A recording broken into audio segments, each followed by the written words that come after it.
In 10, 9, 8, 7, 6, 5, 4, 3, 2, 1, go. Salaam Alaikum. Mr. Moderator, our distinguished guests, brothers and sisters, our friends and our enemies.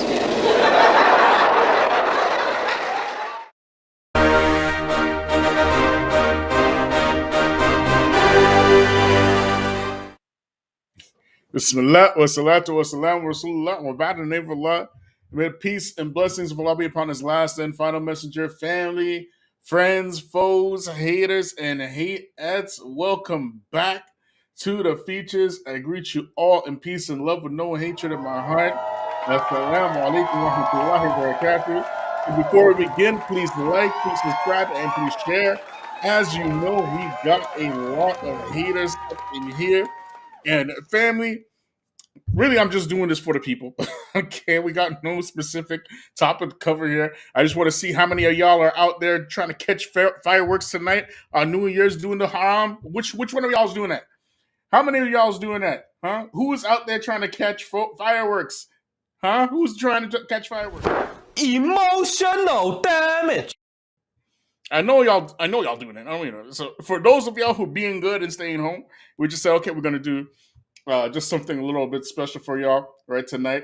We're taking all questions. We'll get into the comments. We'll do some reactions, I guess, and let's get down to the nitty gritty. Okay, so today, while when I finished work, I came across this video, and it's right up our alley here on the Feachaz. What we talked about. We talked about this many times about how when it comes to Black folk internationally, you don't have to do anything except for show up for people to hate you. They don't need a reason. You just show up, Black. And even though many of us became Muslim and whatnot, we have witnessed some outrageous racism from other Muslims. And this is one of those videos, okay? This one right here it's like off the chain, okay? Especially considering what is going on with Palestine right now. You would think, and we said this before, you would think that Muslims would smarten up, particularly with what's going on in Palestine. But no, it's gotten worse. So let's just get into it. Let me just share this with y'all. 1 second. Let me get this all sorted. 1 second, y'all. Like, subscribe, share. Hit me up on Patreon. 1 second, y'all. Let me just get this all going here.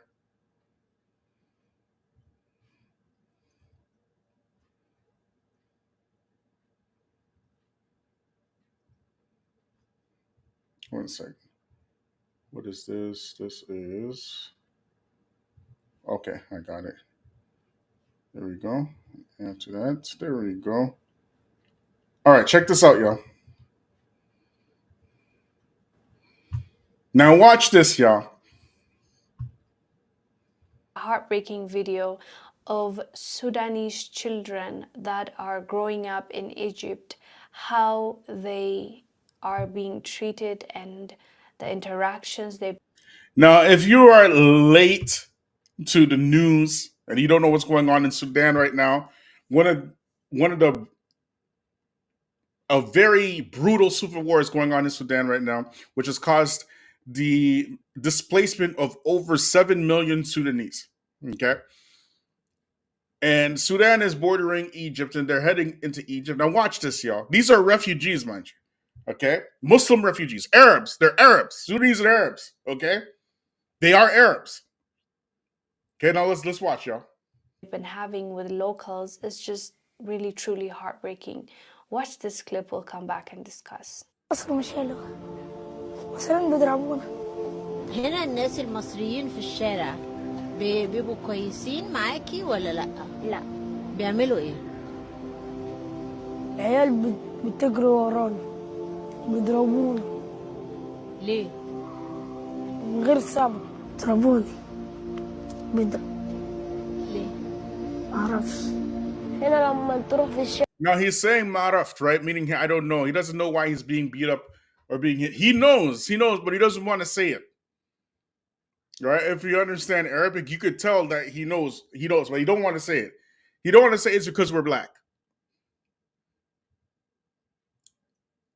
He don't want to say it. And this is something with the Arabs anyway, right? The Arabs have this thing, particularly black Arabs. They have a very, you could say like a potent inferiority complex when it comes to the rest of the Arabs. Where they know how they're being mistreated because of their blackness, but they won't say it. And they'll try to deny it. And this is very common amongst black Arabs. Right, so let's keep watching, y'all. الشارع المصريين يضربونا ولا روح بلدكم وسخة ما يشتمونا يضربونا بيضربوا الناس. So the Egyptian kids are telling them to go back to your filthy country and whatnot, right? Mind you, when you look at the Egyptian Arabs, right? The Egyptian Arabs themselves, they are people who converted to Islam and then learned Arabic. Y'all hearing me? They converted to Islam and then they learned Arabic. And if you look at the Egyptians in that area today, many of them are mixed with like these Europeans and whatnot, right? They're not from that area. They're not originally from that. They're not like the ancient Egyptians. I can put it that way. Okay, they're not the same people.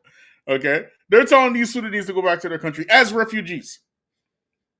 Where was the first hijra? Where did it take place for the Muslims? The first hijra took place where? Was it not in Ethiopia? Arabs going into Black Africa, seeking refuge in Black Africa from Black Africans. This is how they reciprocate that sunnah.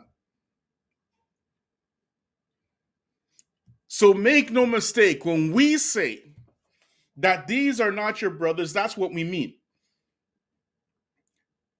They are as far away from the religion of the Prophet Muhammad ﷺ as the East is from the West. And you shouldn't be shy to say that. These are people, if the Prophet Muhammad ﷺ, if he was here today, he would fight them, okay? Because the Prophet Muhammad ﷺ, he has a history of fighting these types. You put them in their place. Not to mention the Prophet ﷺ, he said that this type of jahiliyyah will never leave his people until, he's talking about the Arabs, until the day of judgment. He's talking about the Arabs.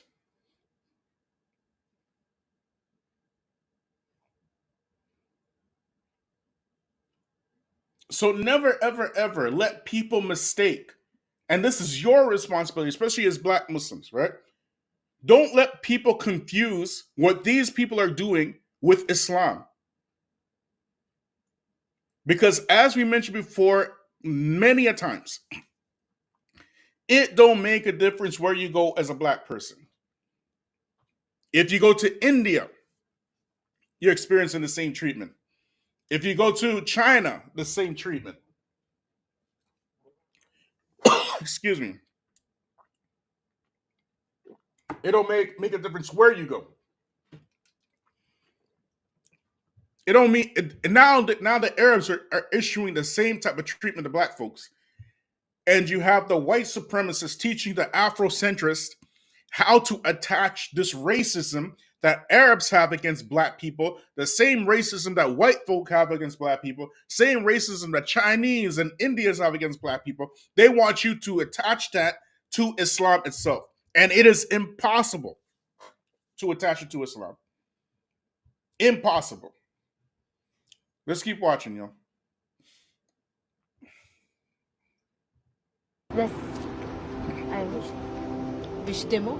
ايوه بيشتموا يقولوا ايه؟ مش عارفه انا بيجري مش بوقف. So now she's saying she's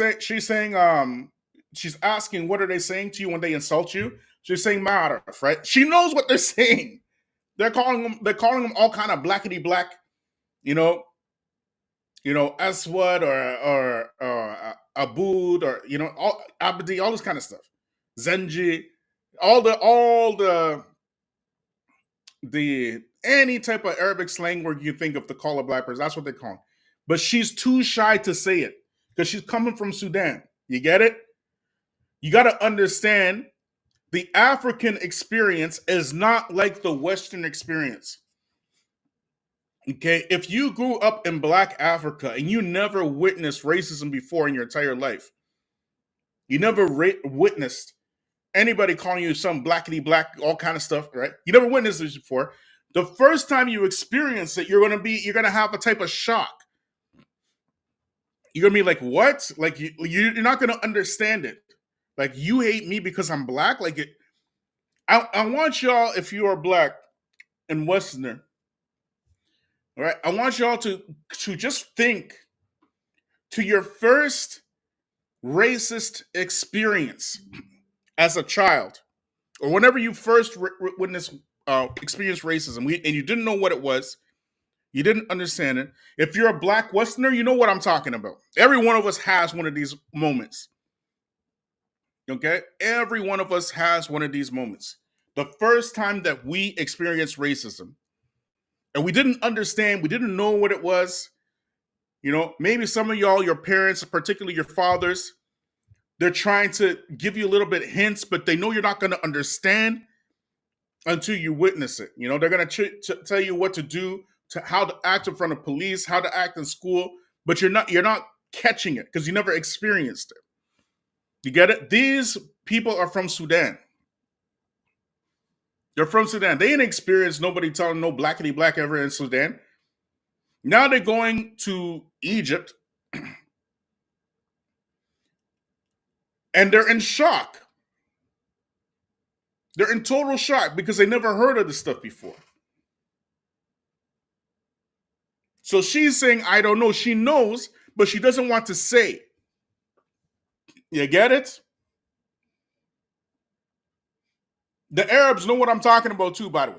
Okay? They know exactly what I'm talking about. Anybody who has been to an Arab country, you just talk to the Arabs about racism. They think they're not racist while practicing some of the most outrageous racist practice you can ever experience. They believe that. I lived in Saudi Arabia for 9 years, okay? I have seen some of the most horrendous treatment that the Saudis, and mind you, it's not a knock on Saudi because I love Saudi, okay? I love Saudi. I love Saudi Arabia. I love the Saudi people, but they're racist, okay? They are racist. And the thing is, they don't know that they're racist. But they're not just, they're really racist. They think it's normal, to dehumanize Bengalis, Sri Lankans, it's normal for them.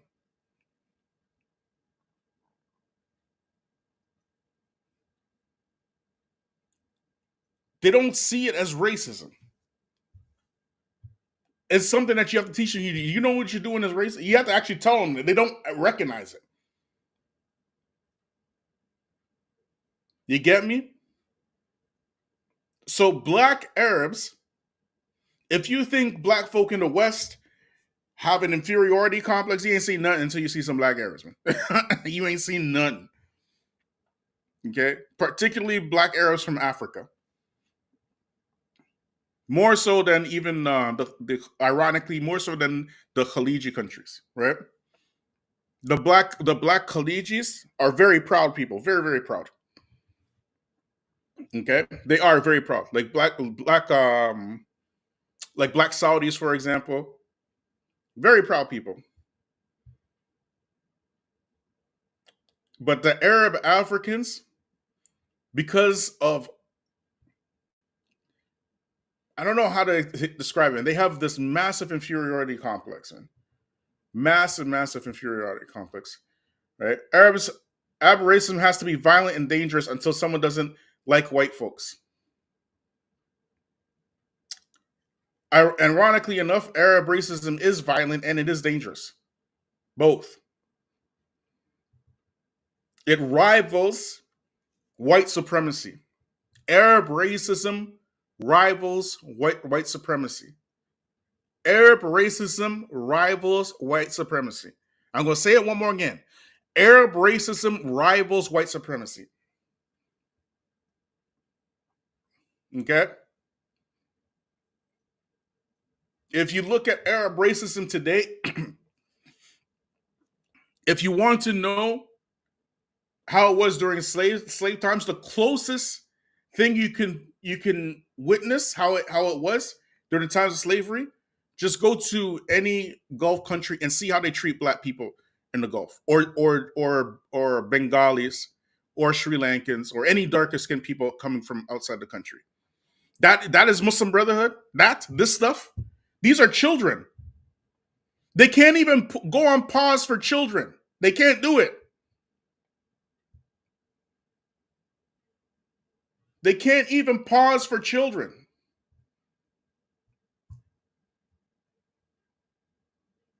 Let's keep watching, yo. Look at this. He's saying, I was next to my house and an Egyptian man, not a child, a man. He's a child. Egyptian man came. He started chasing me. I got hurt.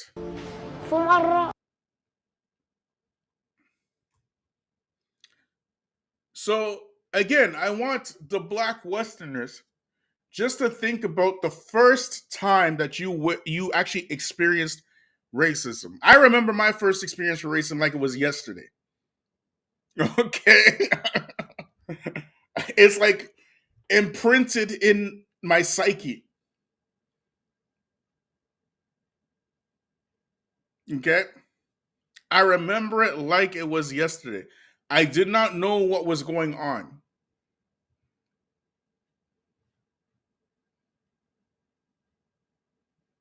I did not understand what was happening.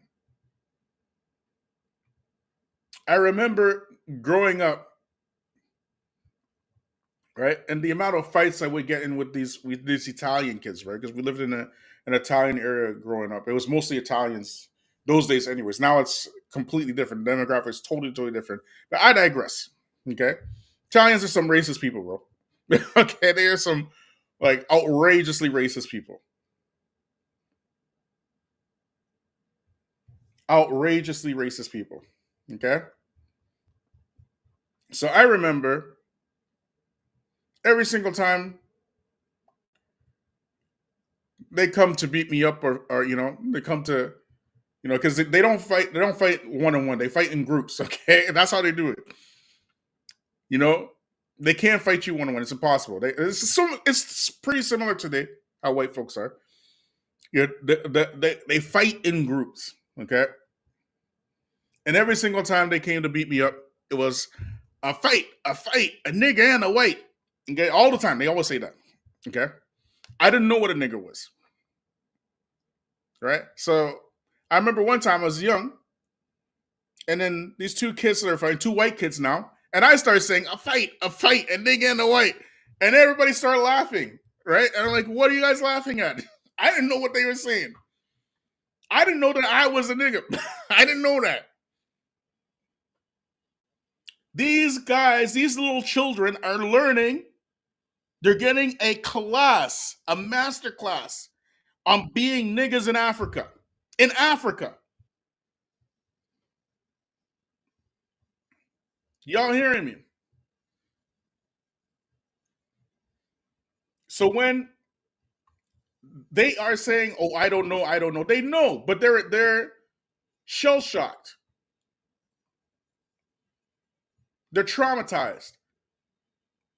They're like, "How can you?" They're thinking in their head. Think about the first time you experienced racism. Look how you felt. Like wait a second, you hate me because I'm black? Like what? How is this a crime? You can't conceptualize it. You can't rationalize it. You're hating somebody based upon their existence only. It's not making any sense to you. That's what these kids are experiencing. Let's keep playing, y'all. أخويا كان قاعد في السلم وراجل كبير زعق. What's really sad about this story is because these Sudanese kids are living in Africa. They're not even getting this treatment outside of Africa. They're living in Egypt. Granted, some people might argue that Egypt, northern part of Africa, there's a lot of Arabs there. And I would agree there as well. That's the saddest part. That this is the continent of Africa, and they're getting treated like niggas in Africa. By who? Alleged Muslims. We say alleged Muslims. Alleged. We don't consider those folks our brothers. Not the first of them, not the last of them. Not the most of them, not the least of them. We don't know what religion they're on. They can call their religion Islam all they want, but they are not our Muslim brothers or any type of brothers for us at all. Salaam Alaikum, brother Abu Barak. وعليكم السلام ورحمة الله وبركاته. كيف حالك؟ Welcome, welcome, welcome. How you doing, bro? I'm doing good, man. Watching you, especially to this topic. To this video you show, the video they're showing, which been on YouTube for a long time. This is the video that I show the brothers, the African American Muslim brothers, who say the Arabs are not racist against black people. This is the video I always show all of them, and then when I show it to the brothers, when they see it and they hear the people who are black saying, yeah, they get treated bad as being African in Arab countries, that like in Egypt, where it's in Africa, and they still don't believe it. Yeah. You know, they still don't believe it, and then they think because if they say this is wrong, it's them criticizing Islam because the Prophet is an Arab, so Arabs today are infallible and can't do anything. Well, that's the trick, right? That's the plot, right? To get them to attach the Arab racism with Islam itself, because nobody attaches Chinese racism with Buddhism. Nobody attaches Indian racism with Hinduism, even though Hinduism is racism. Okay, even though that caste system is arguably a primer for racism, because the caste means color. Right? So the lighter you are, the higher you are in the caste system. The darker you are, the lower you are in the caste system. Right? So that's why you have all the dark Indians. They're the untouchables, and all the light-skinned Indians, they're the Brahmins or the priest class. Right? You get me? Yes. So Hinduism arguably is a primer. It's not pure racism because it's a caste system, but you could say it is a primer on racism. Absolutely, you can say that, right? Like when we talk, when we talk about racism in general among some of the Muslims, people would say, that racism is not real. And you know what? I'm gonna be honest. I'm gonna be very honest. I was in a chat maybe 2 days ago on TikTok, a TikTok live with some Somalis, with some Somalians who live in the US, Canada, and in Europe, right? So this Somali sister who I chat with, right, and lives on TikTok, she invited me. I'm just listening. And somebody asked me, will you marry a Somali woman? And I said, my personal opinion, I said, no, they're aggressive. They're too aggressive for me. A Somali guy came up there, and you know what he said? What? He said, you ninjas from America, all of you ninjas, y'all can't have a Somali woman. Somali woman is too good for you ninjas. Y'all ninjas deserve fried chicken. Wallahi, Somali said that to me. Yeah, yeah. I cussed this dude out so bad. May Allah forgive me. Somali people, Somali women, they Mm, kicked me out. They kicked me out. The person who mm. invited me kicked me out, right?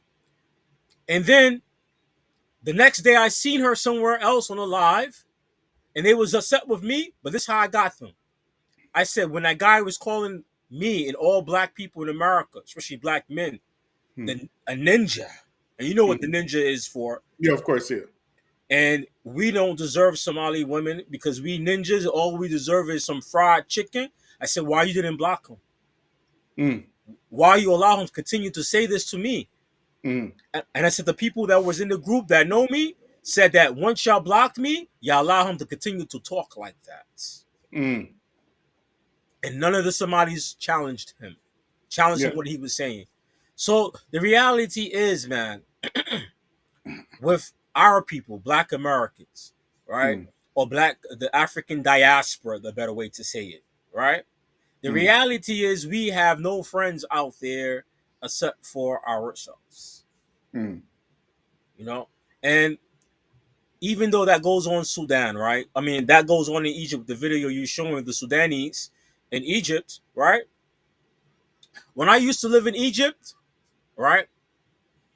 The Sudanese are there that are Muslim and some Christian, you know mm. what culture they're imitating in Egypt, the Sudanese? You know what culture they're imitating? What? African American hip hop, rap culture, clothing, jeans, pants. Well, I mentioned it before a while ago, right? Mm, That there is a huge generational um, gap, right, between in the Arabs. The young Arabs, they love themselves some blackness. They love black culture, right?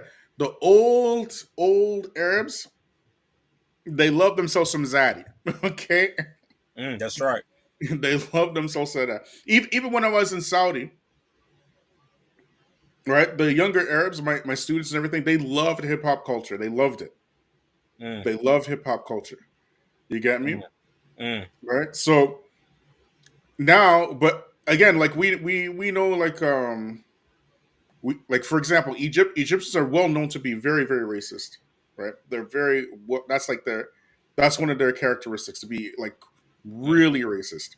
mm, Even though they're in Egypt, even though they're in Africa, them Algerians mm, and especially Tunisians, are known to be very racist, right? mm, But if you look at now at our times, like look for example at Algeria, the mm, Algerians mm.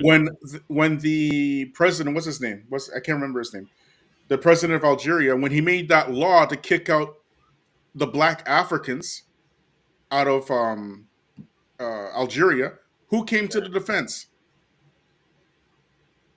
In Algeria, Yeah, it was the Algerian people. They were the ones who protesting against mm, that mm, stuff, right? So mm, it shows there's a shift in the mindset from between the young and the old generation, right? But they still mm, have this really harsh racism with them.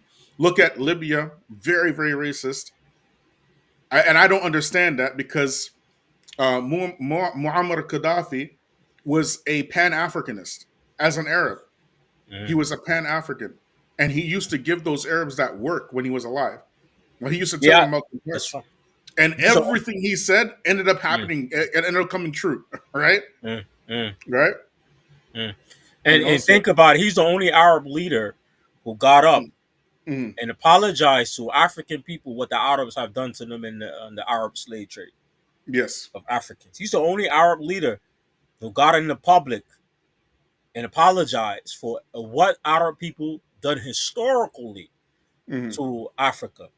You yeah, know, I was talking to an Iraqi sister yesterday too. I was helping out with a situation about marriage with somebody, right? mm, And this sister, she told me yesterday, and when I heard this, this racist tropes they have for Black American people and African people. So her family came to the U.S. as asylum seekers due to what America did to Iraq, right? So she told her mother had told her, who works for law enforcement or the court system, that why you want to marry somebody Black, because in her line of work, that the majority of people who are getting arrested for a DV, right, are Black Americans, Black Africans, and you, if you marry one of them, you're going to get involved with all of these things. And the sister was really thinking about what her mother said, right? And this sister has a study in college criminology, right? Know what I told her? I said, how your mother, who's an Iraqi woman, whose country was destroyed by the U.S. government, slaughter the Iraqi people. I said, Black Americans, we don't run the U.S. government.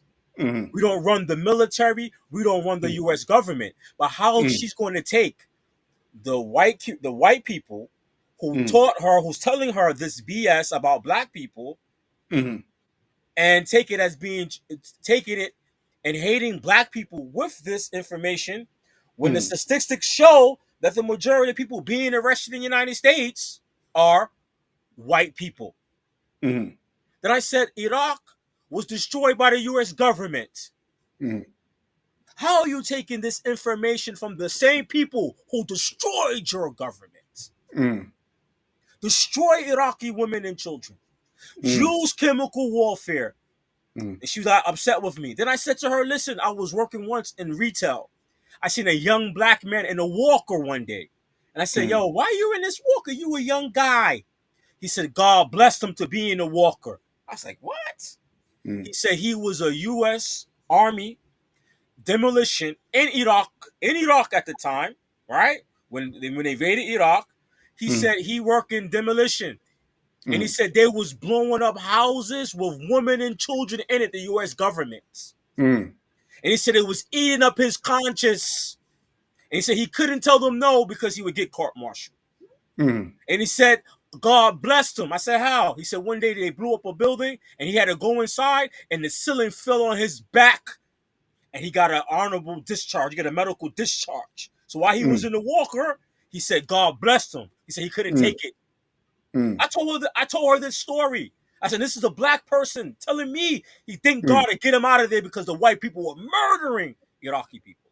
And you know what the sister turned around and told me? What? This is Arab, right? She said to me, she know all of this. She went to college studying criminology. Then I said, why are you allowing the opinion of your mother that's filled with racism against Black people? Why are you allowing that to affect your decision because she wants to marry a Black person? Why are you bringing that into the factor? I said, unless you believe it's true. So this is how a lot of them feel about us. Yep. Wallahi, she told me, wallahi, one day, she said her mother told her, and this is not somebody I'm interested in, just in case anybody listens. This is not a woman I'm looking for. I'm trying to help her get married, right? To somebody. Then she told me her mother said that, oh, if you marry a Black man, you know, the pubic hairs is so curly, it's sharp, it's going to get everywhere in your house, all on your towels, you can't get it out. Wallahi. Matter of fact, I shared it. I think I shared it with you. I shared that with you, right? Yeah. I think I shared that with you, right? Yeah. And I was like, wow. And then she said, her mother said that the Black people were designed to be the Arab people slaves. There you go. Allah created the African strong for them to be the Arab slave. She said her mother told her this. There you go. This is what these people believe. Now let me ask you something, right? And I'm going to ask the audience the same question.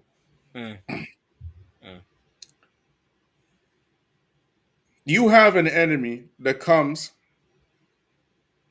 and destroys your house, okay? Destroys your country. You know very well who your enemy is, right? Then you go to the country of that very same enemy that destroyed your country, killed your relatives, killed your family, killed your people, all that kind of stuff.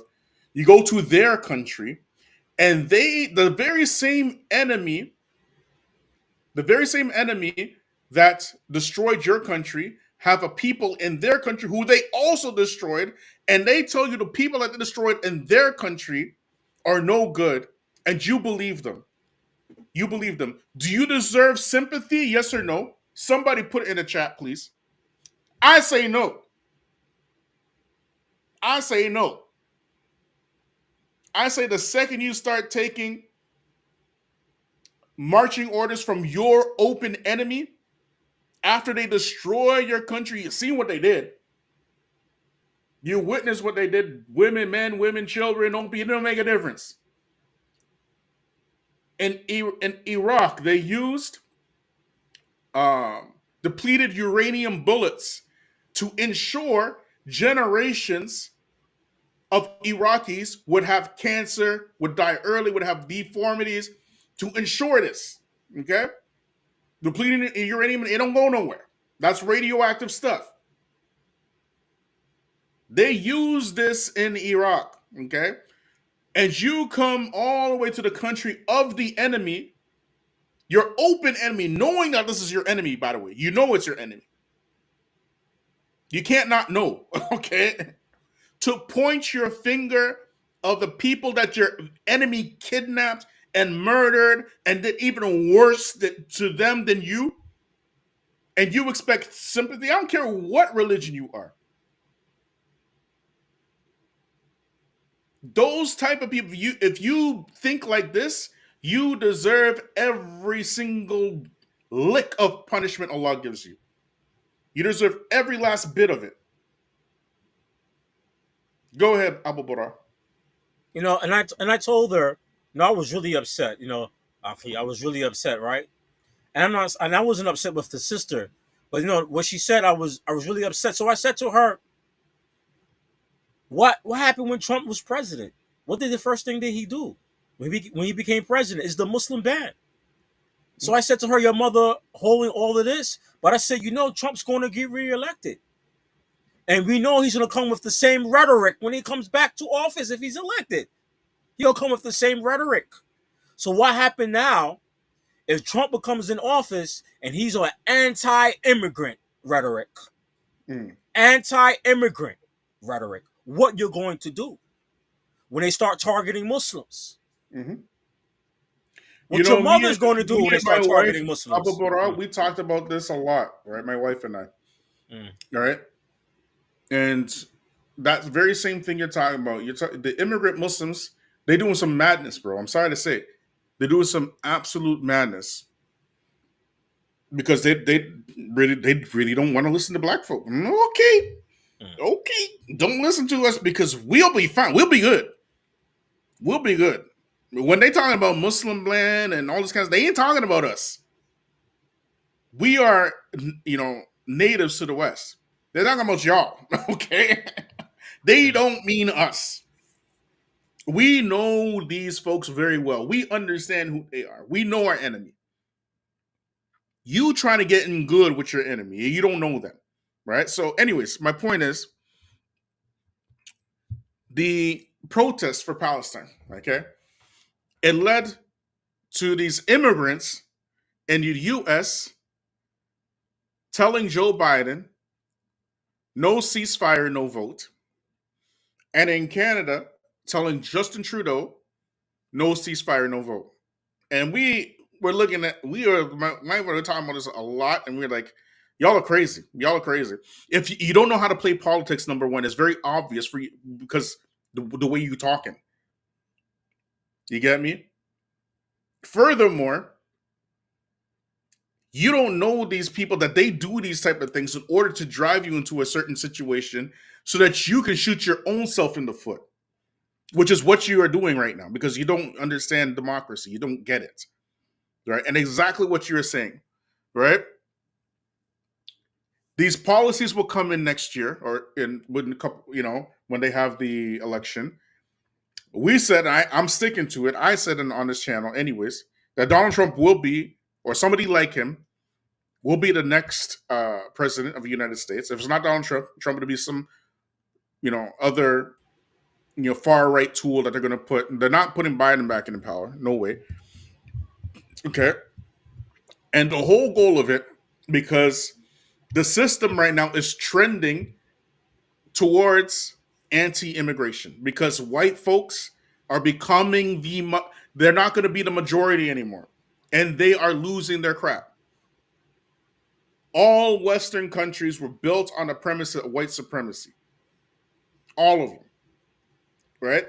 The Homestead Act, the whole point of the Homestead Act was to make sure that there was a demographic shift to ensure the majority of the population was white. So they gave away millions of acres of land for free for Europeans to come into the US.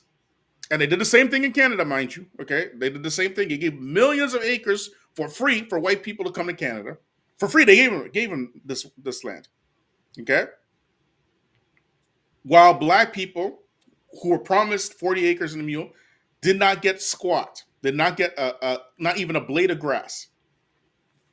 That caused a huge demographic shift. It caused the United States to be majority white, Argentina to be majority white, Colombia to be majority white, Brazil. This is the same type of tactics. Okay. In Brazil, they started importing Japanese into Brazil to whiten the pop. That's what they said, to whiten the population. That's why you get Brazilian jiu-jitsu, because the Japanese were bringing jiu-jitsu and karate, and now you find all these dark-skinned Brazilians practicing Brazilian jiu-jitsu stuff because of that. Because that's how that happened. Okay, but the point is, now white folks in the United States are seeing themselves become a minority in their own country, and they ain't trying to have that. And you see now even the Democrats, who have historically been a pro-immigration party, what are they doing? Are they look like the same pro-immigration party that they used to be? Trying to use immigration policies to get votes and stuff? No, they're clamping down too. They are expanding what Donald Trump did in the South, in the borders and whatnot. They are sending whatever immigrants they have in the country to where? Black areas. Black areas. Look at Chicago right now. Look at New York right now.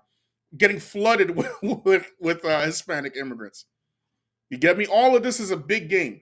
So now you're giving them an excuse to say, okay, we're going to let you do your. As a matter of fact, we will run some of your protest for you and make sure that you cause havoc for the people, so the people won't want you anymore. And they themselves will say, okay, Muslim ban. And that's exactly what's going on. The people will want a Muslim ban because of the way that y'all are acting. Right? Then you have something else. You have people like Daniel Hatikachu, who's Muslim, Caucasian, Iranian, right? He's promoting for the Muslims to vote for the Republican Party. Yeah. He's promoting them to vote. Like, and we say over here all the time that if you're going to practice democracy, you should learn the rules first before you practice it. Don't just give away your votes. Why are you giving your votes to Republicans and Democrats just because they're there? Like, why you do that? You have to practice quid pro quo. Quid pro quo. If you're not practicing quid pro quo, then you're not practicing democracy. Go ahead. Now, when you look at Daniel, right, and the Muslims that support the rhetoric that Daniel Hachikachu is promoting, right, they're going to shoot themselves in the foot in the end of the day. Yeah. They're going to let them. Because look, Trump is pro-Israel. He's the one who changed the American embassy to Jerusalem. He is pro-Israel. I listened to some of Trump's recent rallies. He's talking about Israel, and he's pro-Israel. And his son-in-law is a Yahudi. He's Jewish. And he's Israeli. His son-in-law. So then you have people like Daniel who's promoting the alt-right, and people like Trump. This guy's a moron. This guy's a moron. Yeah, but you know what's even worse, bro? Is that you have hundreds of thousands of Muslims who follow him. I don't get it. I still don't get it, but that's a clear indication that we're living in the last days. That's a clear indication. How do you have hundreds and thousands of Muslims, possibly millions, because we only know from his YouTube channel it's hundreds of thousands. But if you look at his reach itself, it's probably in the millions, Yeah, right? yeah, it's probably in the millions. And then you Yeah. showed me that article on X, Yeah. formerly known as Twitter, that one of his guys who promoted stuff got Mhm. what? He got arrested for some what? Terrorist stuff? Yeah. How do you get arrested for terrorism in 2023, bro? How do you do Yeah. that? How? It's It's like 2023. and, You- and I'm and I was like, when you showed me that, I was like, it's still not clear to these people. This guy, he's an agent himself or something, man. yeah, he has to be. He has to be. He gotta be like, he Because gotta ain't be the ops. nobody, even the people who really believe in this hardcore cottagey stuff, Uh-huh. they ain't getting arrested for cottagey stuff in 2020. They're not doing they're not, you know what I'm saying? Even they believe in it.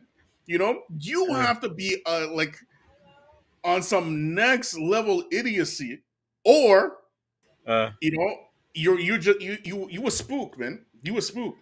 yeah, And in my opinion, if you look at Daniel, right, uh, look at all of his teachers. All of his teachers are cottagey types. All yeah, of them. yeah. All of them. They're So all it makes cottagey. sense. It makes sense that guy got arrested. It makes sense. He's Yeah, one of you know what his I mean? main supporters. It makes sense. Yeah, his supporter listens to the same people. He listens to the Yeah, same people. he He listens talked to the the same same people. rhetoric, Mhm. right? He'd say the same stuff. You get But me? he not getting locked up. Yeah. How is this little rinky dink getting locked up? But Daniel Hokichu, every person that he listened to at college, even some people that got arrested, he still listened to them, right? And ain't nothing happened to him, and he got all this almost millions of followers. Nobody can convince. We said it on this channel before. That dude's the ops. He's the ops. He got to be police, man. Yeah, he is the ops. He got to be like police. But they get Yeah, mad when they hear us talk like that. I'm surprised no one let them are get are mad. in the Evidence live. is right there in your friggin' face, man. Like, get Yeah. mad all you want. Like, how much more evidence do you need, bro? You know You what know, I mean? so when you look at and then he also has the rhetoric that's anti-blackness too with his rhetoric, Yeah, of course. because you got some followers from him from the African American Muslims who get mad at me when I talk about him or share your videos about him, Mhm. right? I'm like, but on his, like you said, Telegram, I see anti-blackness in his Telegram. Yeah, it's there. It's It's open. there. It's open there, and Yeah. it's like our people's. But no, I come to realize, man, it's only few of us can be saved. Mm. We Yeah. really have to focus on our communities. Like Yeah. when you had the brother here, the brother on the live, what's the Puerto Rican brother name again? We Yusuf had Rios. You Yeah, remember Yusuf Yusuf Rios? Rios. Yeah, yeah. We have on Yusuf Rios on here. I will listen to what he was saying. He was talking. He mentioned a very famous black psychologist, Dr. Amos Wilson, Mm. right? And I was really sitting back and thinking, like, the convert community, Mm. we were like the African American, the Latino Muslim Mm. convert community. You know, we need to start making allies and thinking about what's going to be our future as Muslims in the Yeah. U.S. Yeah. Because I have some of my friends here in New York who are Muslim. They are Black Latino. They get the Mm. same heat we get. You Yeah. know, they got the same. They get the same heat, same problems that we have, right? Mm. So, and then you see that a lot of people are converting to Islam, especially from the African American community and the Latino community, right? Mm. So sooner or later, we're gonna have to start doing certain things to Yeah. for our communities, because they coming, okay, they coming hard. These Democrats, that LBGQTI stuff, they coming real hard here in New York for these kids, and right Mhm. out of kindergarten, preschool. Yeah. Well, in my opinion, I'm not quite sure how effective that program will be right now, because it seems like, and like in my opinion, that the whole Western project is coming to an end, right? Mm. So, and people don't want that. And those people, they're not willing to fight for it. They can legislate for it. You know what I mean? They can make laws for it and all kind of stuff. but they ain't willing to die and kill for it. No, They're not. not willing to do that. And that stuff, For and sure. it's working, man. And it's, I remember way back when I was the imam back in 2019 in the masjid, and this Mm, brother took shahada. We gave this guy shahada. He was like 17, and mm, he's like, this LBGQTI. He said, "There's no problem with none of that." I was like, mm, "Whoa." He's like, his mm. mother's married to another woman, right? This is Wow. somebody I gave shahada to. We gave shahada to this guy, Mm, and mm, I was listening to the dogma, and then one day, I told him to bring his mom to the masjid, mm, right? And he brought his mom to the masjid, and I spoke to him. He was going. He was that same sex marriage stuff. He mm. was mad and about to fight his mom because her lesbian lover is mentally abusing him in the house, and he couldn't take that stuff. Wow. So imagine. And then I heard somebody the other day on a live who's like 18 years old talking about he's a black male, he's Mm, pro-black, down with all of this, but mm. he see nothing wrong with sleeping with a trans woman. That's crazy, man. That's crazy, bro. He's talking about he's Pan African, he's for Black Lives Matter, and he said he's for the LBGQTI. This is a sick Negro.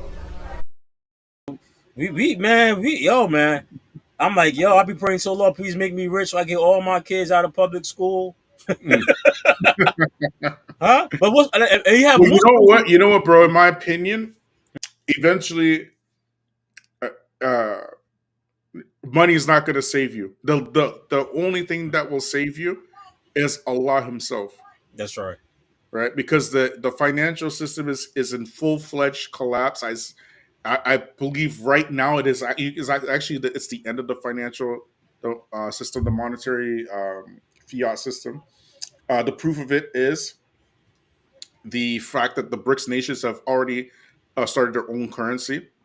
Right, you have countries that are moving away from the USD and swinging towards the yuan now. Right, so the Chinese yuan. So like money's not going to save us, right? Which black people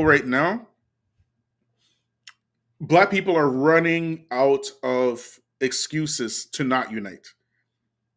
As a matter of fact, if you're black and you're a Muslim, right? Especially if you're a Muslim, more so if you're a Muslim and black.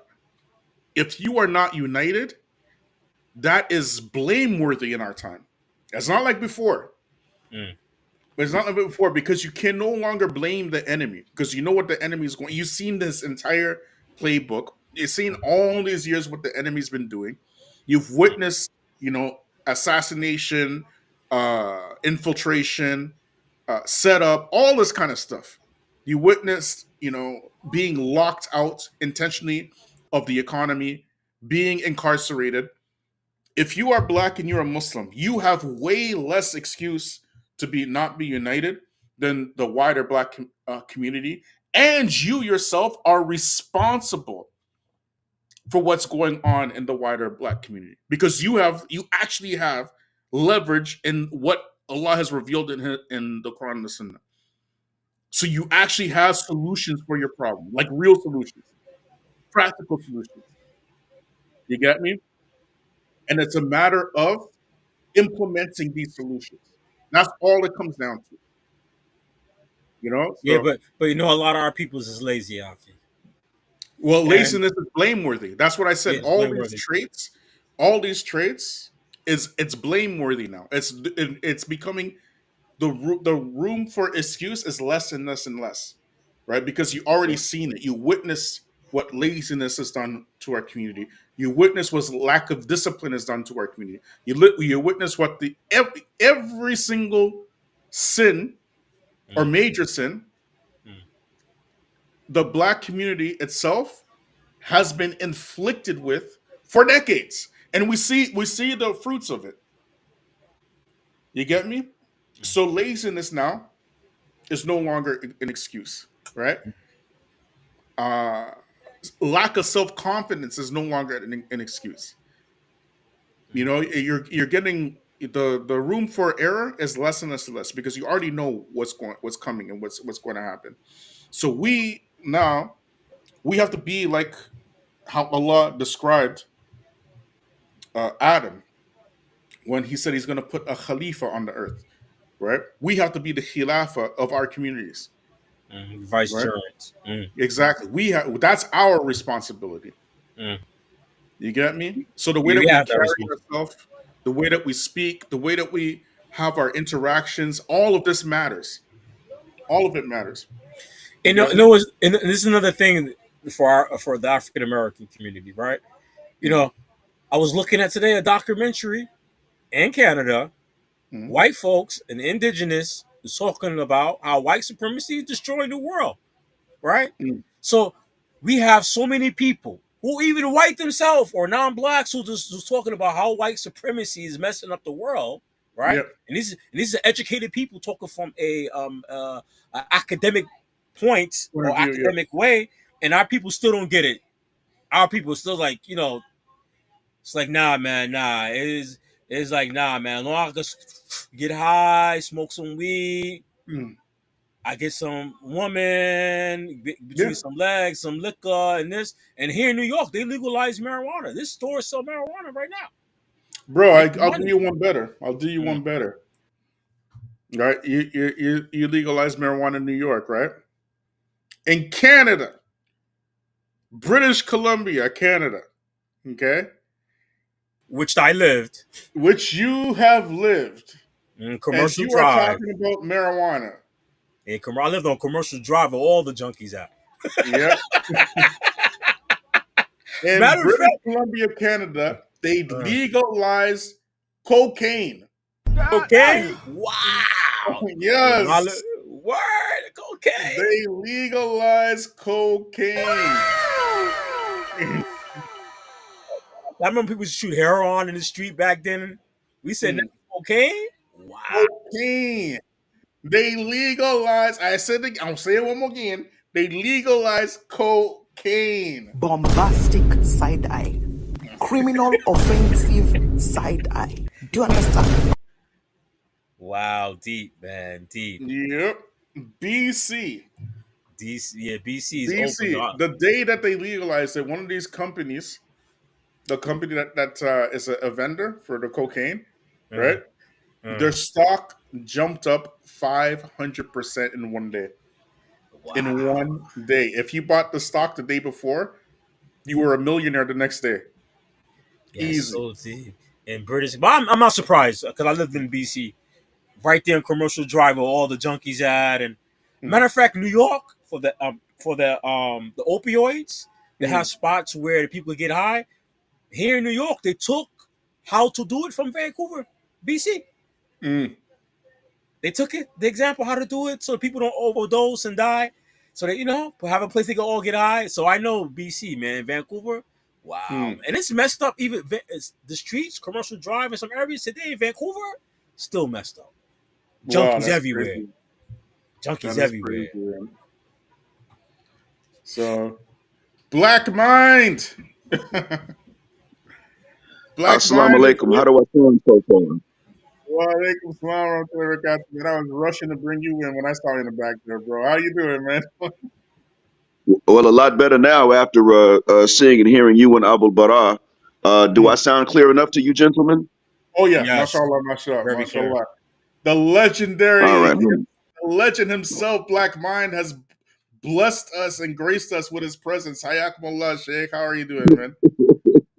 Jazakallah khair and shukran lil amdah. Thank you for the compliment. But I have to say, you guys have done the legendary work. You're more like the lightning, and I'm just like the thunder that came afterwards and said, "Oh, that was lightning, y'all saw." Um, I So, But I'm in Saudi Arabia right now. I've been here for 9 years, and mm, I saw where you had. I heard where you said you lived here for 9, and yes. I am now. I'm a few weeks is going to make my 10th anniversary of arriving here, Mm, and I've managed to really pay attention and learn what their views are on race, at least mm, what they can say out loud. I'm sure that there's more that they don't, and I've mm, actually been privy to some of that too a little bit. um, but I have to admit, we are aware of the phenomena of African American apostasy, and it may exist in Black Canada as well. But we're aware of that. Abu Barad knows about that. We probably all know someone of African heritage in North America that was Muslim and then they left. Mm, And you can meet them online easily. Some of them may be listening now. mm, Some of my subscribers have said that they were, and they're not anymore. A few famous YouTubers in the Black manosphere have stated this. mm, And there's one in Chicago that is very popular with the ladies. They're in Chicago, and he sits up and tells the men, "This is what the women are hiding from you." He knows, mm, but he said he was Muslim, and now he preaches like he's a pastor mm. in the Black manosphere, but he preaches as if he's a pastor with organ sound effects and the Mm. tambourine sound effects. Yeah. Um, so I'm saying that to say that I know that a lot of the fuel for the apostasy actually comes from here, Mm. and I can And when say you that I say here, found Arabs to be. you mean like the Arab racism. Yes, Yeah. absolutely. The Mm, racism of the Arabs, the racism of the Arab adjacent people, like mm, people from Pakistan and Iran and Afghanistan, northern India. mm, In other words, areas that are either Aryan, mm, for which Iran is named, or they are adjacent to that or conquered by it, like going down as far as northern India. mm. To be honest, Bengalis are not racist. I mean, people from Bangladesh are not, but you don't know that when you see them because you don't know where exactly they're from. But Yeah. their culture But isn't like that. but yeah, they are some of the nicest people on the planet, Bengalis. Nah, they Incredibly racist too nice. They're, though. They Yeah. racist too. mhm. I live in the biggest Bangladeshi community they say in North America. Mm, They racist as hell out here. yeah. But Look Are up. they? look Are they? here.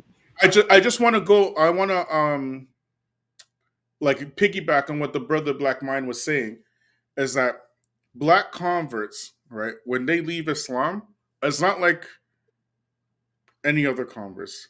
99% of black converts they leave Islam because of racism, because of this, right? And the other 1% they leave Islam because they weren't allowed to be black. Okay, or that this is pretty much why black people leave Islam. They leave Islam because of racism, because they're not allowed to be black, right? Like I know a brother who was Muslim, right? He left Islam to become a Rasta. He left Islam to become a Rasta, and why? Because he said that he was too Arab. It was too Arab. He wants to be black. Go ahead, brother Black Mind.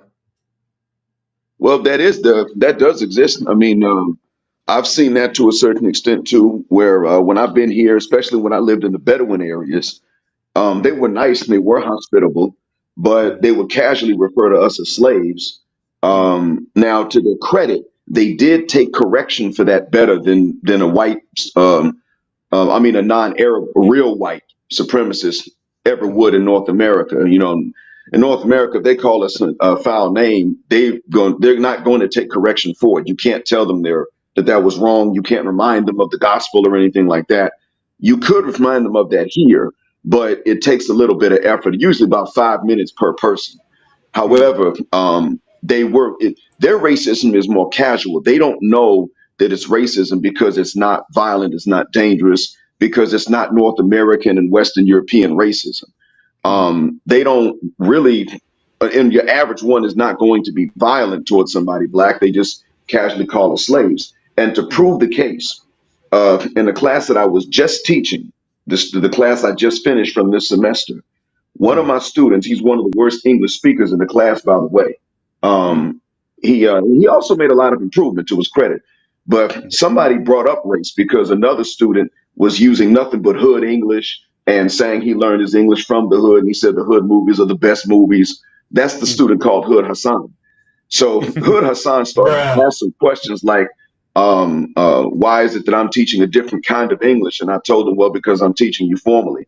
And Mm, with that brought up a discussion on race. He actually wanted to ask me, did I have an inferiority complex? And I explained to him, no, but my job is to teach you this formal English. I can understand your informal English. We could talk about that outside of the class, but I Mm. can't mix the two in the class. But it's not an inferior. It's not an inferiority complex. I don't believe that we're inferior. As a matter of fact, if you want to know the truth of it, Hassan, I don't think most people are our equals. Not because they're not black, but because we're not racist. We're actually better than most people on the planet. Mm. Now, the guy that had the bad English raised his hand. He said, "Well, Professor Mine, it's not that we're racist. It's just that we view black people as slaves." Mm. He didn't see the racism in that And there's no itself. racism in that, and that is pretty much defining racism, because racism is an Yes. economic issue where the people who classify themselves as white use the Hmm. labor, the time, the bodies, and the resources of the people they classify as black. And he said that we only view black people as slaves. And And the catching the thing is, he's not catching the joke. He's not catching the joke. he did not catch it. Mm. However, as you said, there is a generational divide. These young cats, generally speaking, love them some blackness, and the more they get away from the Bedouin culture, which is considered to be authentic Arab culture, ironically, the more they get away from that, the more they do. So they're actually copying our styles of dress here in Saudi. The young Mm. guys are. I'm watching them. My wife got on me because she's younger and she said something about you wearing these baggy jeans out of the 90s when you're not going to work. You need to wear some slightly tighter clothes. We told her, I'm not doing these tight jeans and I don't do that stuff. But when I finally got to Riyadh, I saw and she saw that even though they weren't wearing jeans, they were wearing their pants baggier. They were going for more of the West Coast gym black man look, Mm. or it's kind of the look of. Sometimes it was more the way that the Latin Americans on the West Coast might dress, but it was something in between the two. And they were imitating us, and they were asking me about rap. So I had to give an assignment to the class to keep them interested. You must recite poetry in English. You can do it as a rap or just as a poem. We're not playing music, but if somebody wants to drum out a beat or percussion, you can do that. And a lot of them were shy, but the kicker was that they still were interested even when they were shy. And the black students, the black Saudi students were the ones volunteering to go first. One of them did it 2 days early, all in Oh, wow. English. He had Mm. one Arabic word because he didn't know how to say blender in English. The rest Mm. was so he made it rhyme with the Mm. rest of his poem. The rest of it was in English minus a few words in German that he used as a joke. Mm. And so I know rap is not the definition of us, but as far Mm. as they understand, they know that rap is something that we started, and Exactly. they were using that as a gateway to try to become more and more like us. And Mm. even guys as old as 37. Now I'm close to 50, but we had cats old as 37. No, I'm sorry, he was 34. I apologize. As Mm. old as 34 that were trying to speak English a particular way and came to me to learn that outside of the normal class hours or to ask me what the distinctions were outside of the normal class hours. But so when this guy in my class just now said, well, it's not that we're racist, it's just that we view black as slave, some of the other students even bust out laughing and told him to say that again slowly. And I had to tell him, okay, let me. And so my answer to him was, I had to say to him this. I said, okay, my people are not racist. It's just that we view Arabs as terrorists. Now, how does that sound when I say that to you? And he said, Mm. yeah, that's racist. And I said to him, now say what you said again slowly, like your brother over here told you. And he did Mm. admit, to his credit, even the Bedouin did admit, Mm. okay, yeah, that I see what you mean. It's not that, racism is not just you pull people over when you're a cop or you give them more tickets or you arrest them first or you shoot them when you don't shoot others. It's not just that. I said, yeah, it's in the mind first. It has to be there first. That mindset that you had is how whites start with their racism and then they graduate to violence. So when Mm. you say these things, you tell black people that you're going to one day do the same thing that a real white person in Europe or America that you're not, by the way, is already doing. And And so when you I say just stuff want to like that, I want to piggyback off this point as well, because I lived in Saudi Arabia for 9 years, and I want to say that you're absolutely correct in this as well.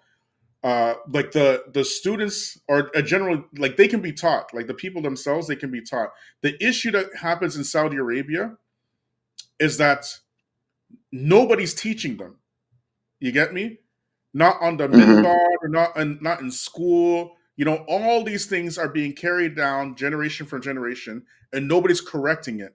Like if you go to a khutbah in Saudi Arabia or whatnot, you will not find people talking about like how to correct the social things that are going on, like how to advise. Like there's no culture of accountability.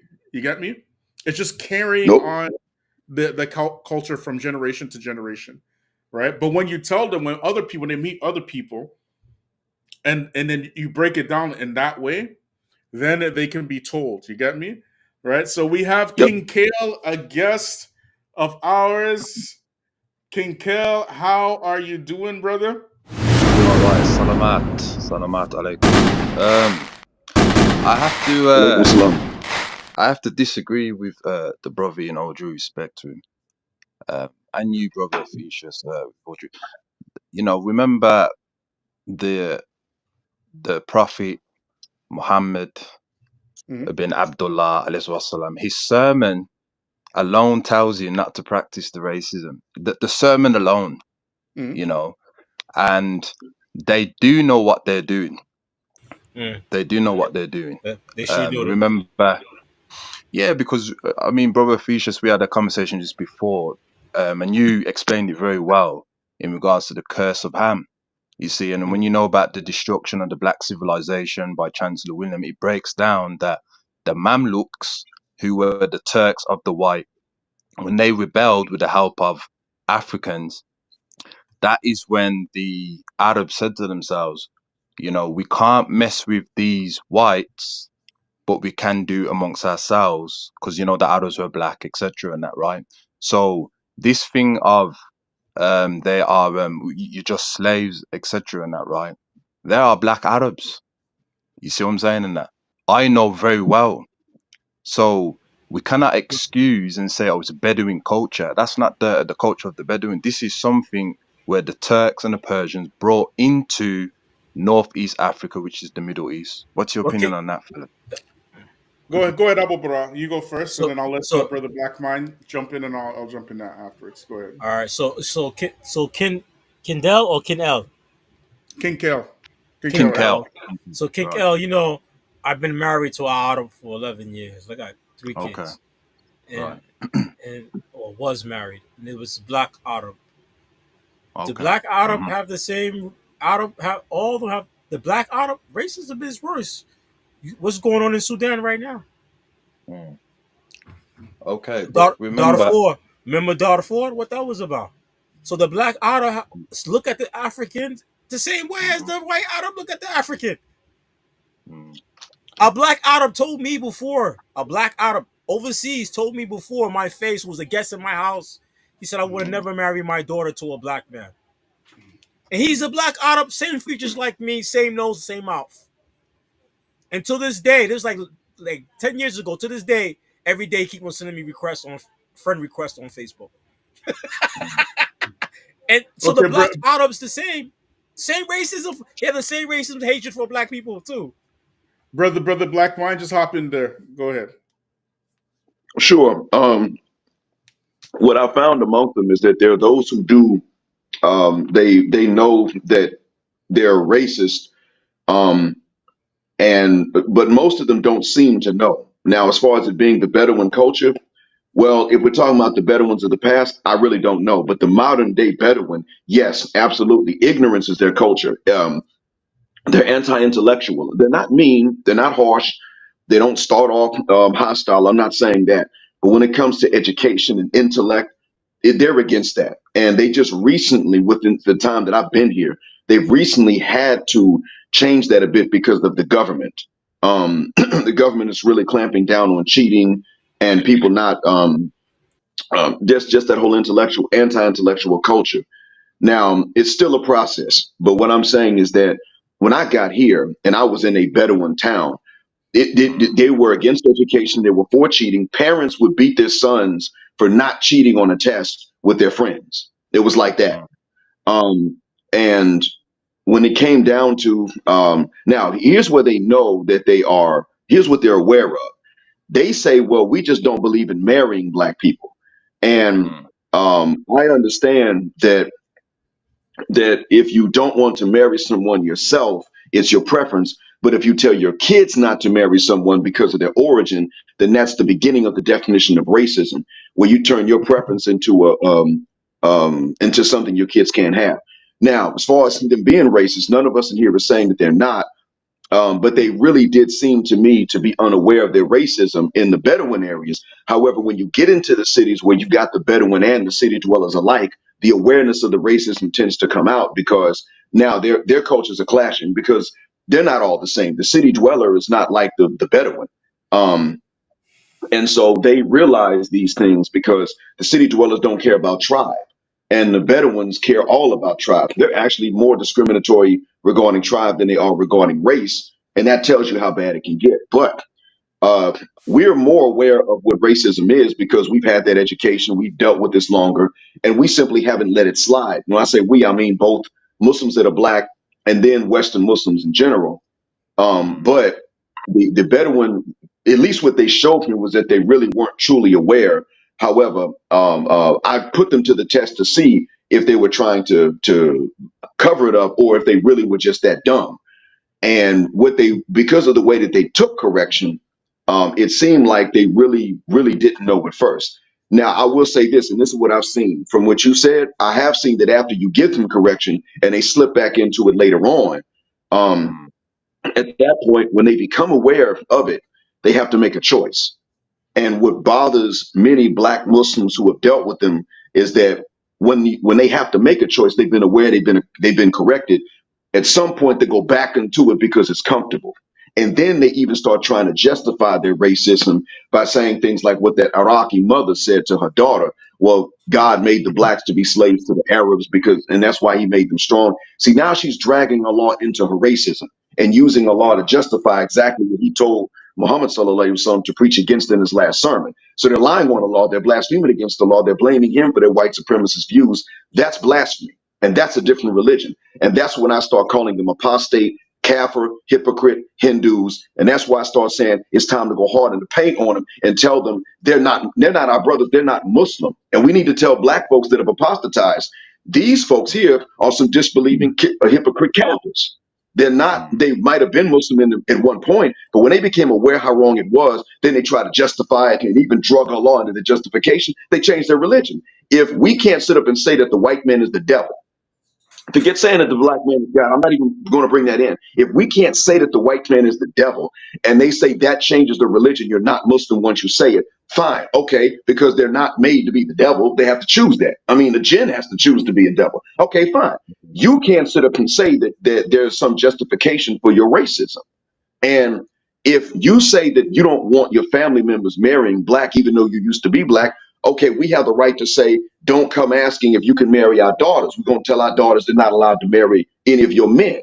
And we're going to say that it's not because you're white, it's because you're racist. They would say that that's racist. If they say no intermarriage, they don't see it as racist. If we say no intermarriage, they see it as racist. That also is clearly racist. And once you point that out to them, that's also another defining line. And oftentimes, like I was going to say, they take correction pretty well. That is true. But I didn't get as far to say that usually they slip back into it after the correction. And so we got to start telling black folk, if we're trying to tell them what Islam is, and we got black folks that are Muslim, and and they're trying to stay Muslim, we just have to tell them, look, the fact is that it's the racists that gave up their Islam. You don't give up your Islam because they're racist.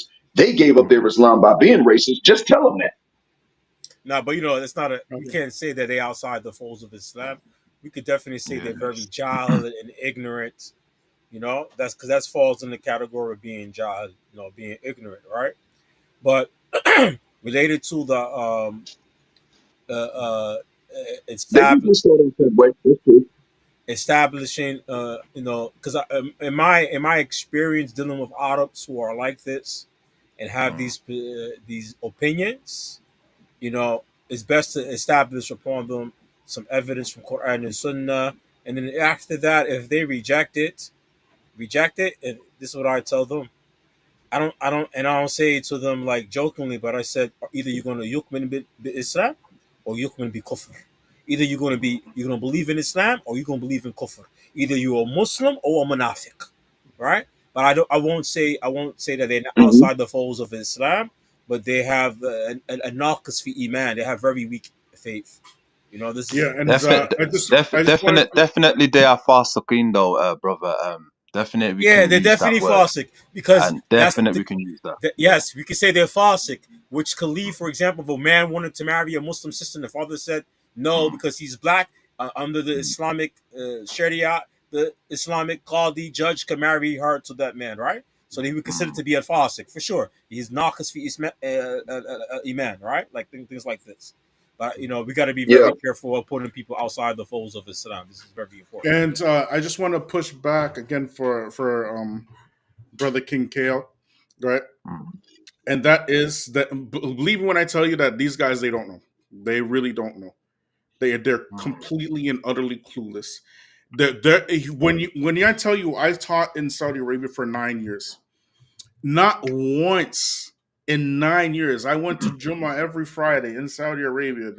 Not once did I hear any Jummah khutbah mm, ever the khatib talk about mm, any of the social issues in the countries. And if you were talking about Saudi Arabia, they know their social issues. Believe me, they know. Okay, some of the biggest social issues, like again, is racism. They know, they understand this. They know that's a racism problem. But there are other social issues even bigger than that, like issues related to homosexuality. Okay, mm, issues related to not being able to get married. Right, the people not being able to get married. mm.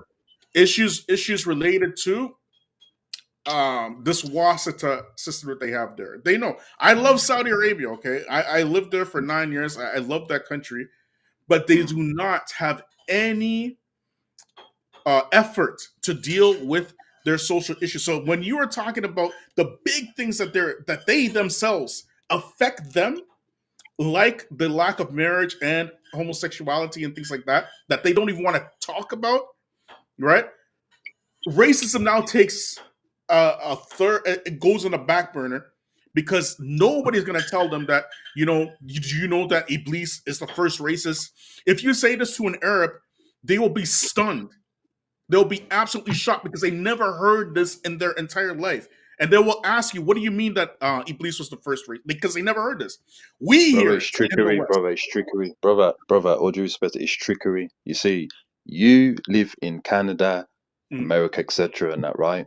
And when mm, we're dealing with political science, the mm, unethical code of conduct members will use trickery to make you believe, right, that they don't understand unethical code of conduct. I mm. know personally, brother. I know what Arab people are like. I know what they're like, and that, right? And they know what they're doing. You see, Yeah, remember they know. that land is what? Ahlul Quran, and also Ardul Tawheed. Come on, brother, man. They know Yeah, about the they story of know. Well, Iblis, etc. They again, know. with all due respect, brother King Kale, right? Yes, brother. Right? If you understand the history of Saudi Arabia, it's only Mm, been out of Tawheed maybe for the last 150 years or so after the mm, coming of Muhammad bin Abdul Wahab. Right? They were making right. some big shirk, okay, in Saudi Mm, Arabia, okay, of big course. shirk, okay, all Mhm, right. And on top of that, they were practicing magic, all kinds of stuff. But that's a different story for a different time. We know because we were there. We're not telling you something that we heard hearsay or anything. We're mm. talking to the people, right? And when we are talking to them and we're explaining to them, it's like the light bulb comes on because they never heard this stuff before in their entire lives. They never heard it. You get it? So when we're saying that they genuinely don't know because nobody's teaching them that stuff. And if nobody's teaching you, it don't make a difference if you have the Quran and or the Sunnah. If nobody's explaining it to you or teaching you, they're not going to understand it. So, brother, all due respect to this, you're telling me, right? The only two set of Africans that never tolerate that in them lands are the Afro Caribbeans and African Americans. You mean to tell me when you got a queue If I'm not sure how waiting? long I'm not sure Hold how on, long you've been listening to Brother King Kale, but I said right, in the beginning of this talk, all right, right, the very mm-hmm, beginning, I said mm-hmm, that mm-hmm. there is if you think the Western black person has an inferiority complex, you ain't seen nothing until you met a black Arab. Their inferiority complex. See, even Abu Ibrahim, he lived in Egypt. I Abu married. I lived was in married Egypt. with Ask the brother the 11 years. black mind. They You know, they humans is nothing until you met a black Arab.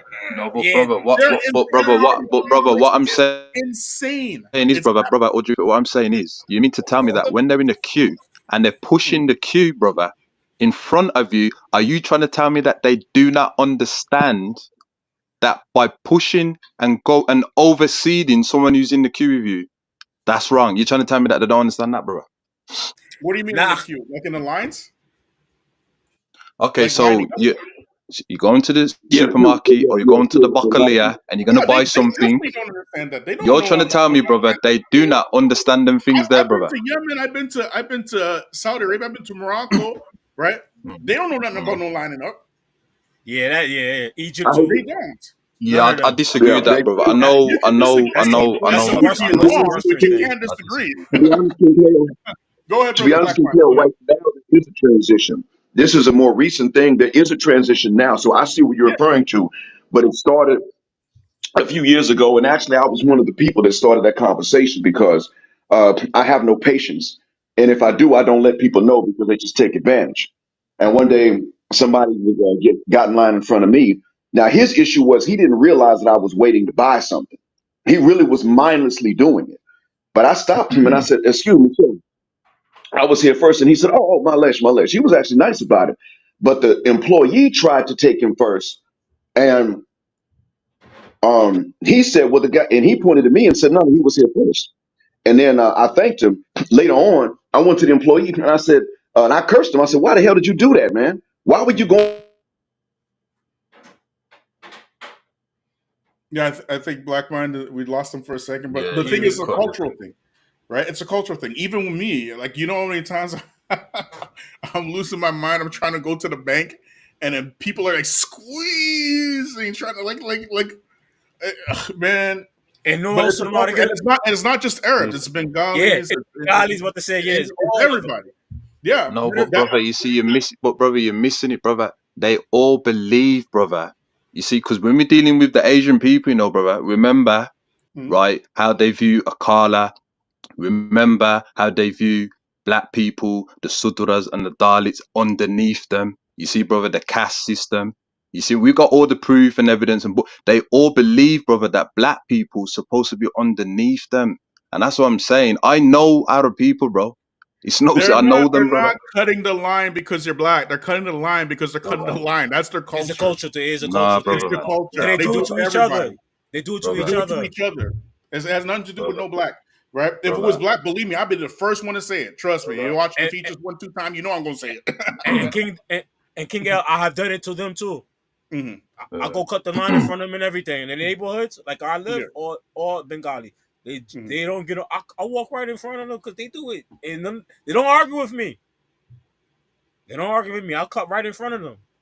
Brother, they're doing it, brother, because of blackness, brother, and this is the problem. This is No, why man. No, it's the not. No, ummah, You nah, can it's have that brother, culture. opinion if you brother, I want. know, brother, You're, brother, I know you're, Arab people, brother. I know them, yeah, brother. I you know them. can have that opinion. It's no problem, right? You can Uh-huh. have it. You be wrong, and you can have it, right? Mhm. But but at the same time, it's not something that we didn't see. Okay, I've lived in like I seen them cutting each other off. I seen them blocking. I even seen them fighting each other, all the kind of stuff. When I went to the match, right? I see Yemenis. They're proper Yemenis, fighting each other in the masjid, in the match, throwing sandals at each other. Not black people, guys. So I seen a whole bunch of stuff, and in the match, believe me, these are tulab al-ilm, okay, tulab al-ilm, okay. When the truck comes for the what are those canisters for the like propane cans, right? The truck comes, all ahua, all brotherhood is out the window, bro. It is National Geographic, okay? These are too loud, okay? Ain't got nothing to do with it. It's the culture of the people. They are not lining up. They are fighting each other to get these gas canisters. Because if you don't get one, you're not going to eat. So you know what I'm saying? And they're doing it to each other. Not putting the black folks in the back and them. No, everybody fighting. Okay, the Ethiopians, the Somalians, the Arabs, everybody, the Europeans. And I I'm want to not. say, Yeah, I want to say, even bro. like you said, the black Arabs. Yeah, they have Mm. inferiority complex, Yeah, real they do. They bad, really do. They really real do. bad, man. They have it. Really One bad. day Yeah. I And was that's one of the just first things I said. That's one of the first things I said. like, I remember I had an in law, and somebody wanted to marry her, and this guy was like overweight. They like, she didn't want to marry somebody into polygamy, and this guy was overweight, fat, he was ugly, another Arab, but he was white. So we was like, why you want to marry this guy? There's so many other great guys who want to marry you, look better than this guy. And I said to the wife then, my wife then, I was like, because he's white. And she looked at me, she was a mad face. She's like, yeah, you're right, because he's white. They have inferiority complex real bad. Real bad. Yeah, it dwarfs. It's not close. It's not even close.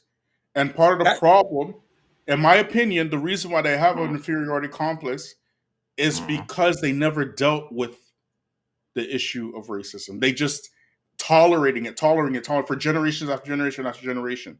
It is us black folk who are actually dealing with it.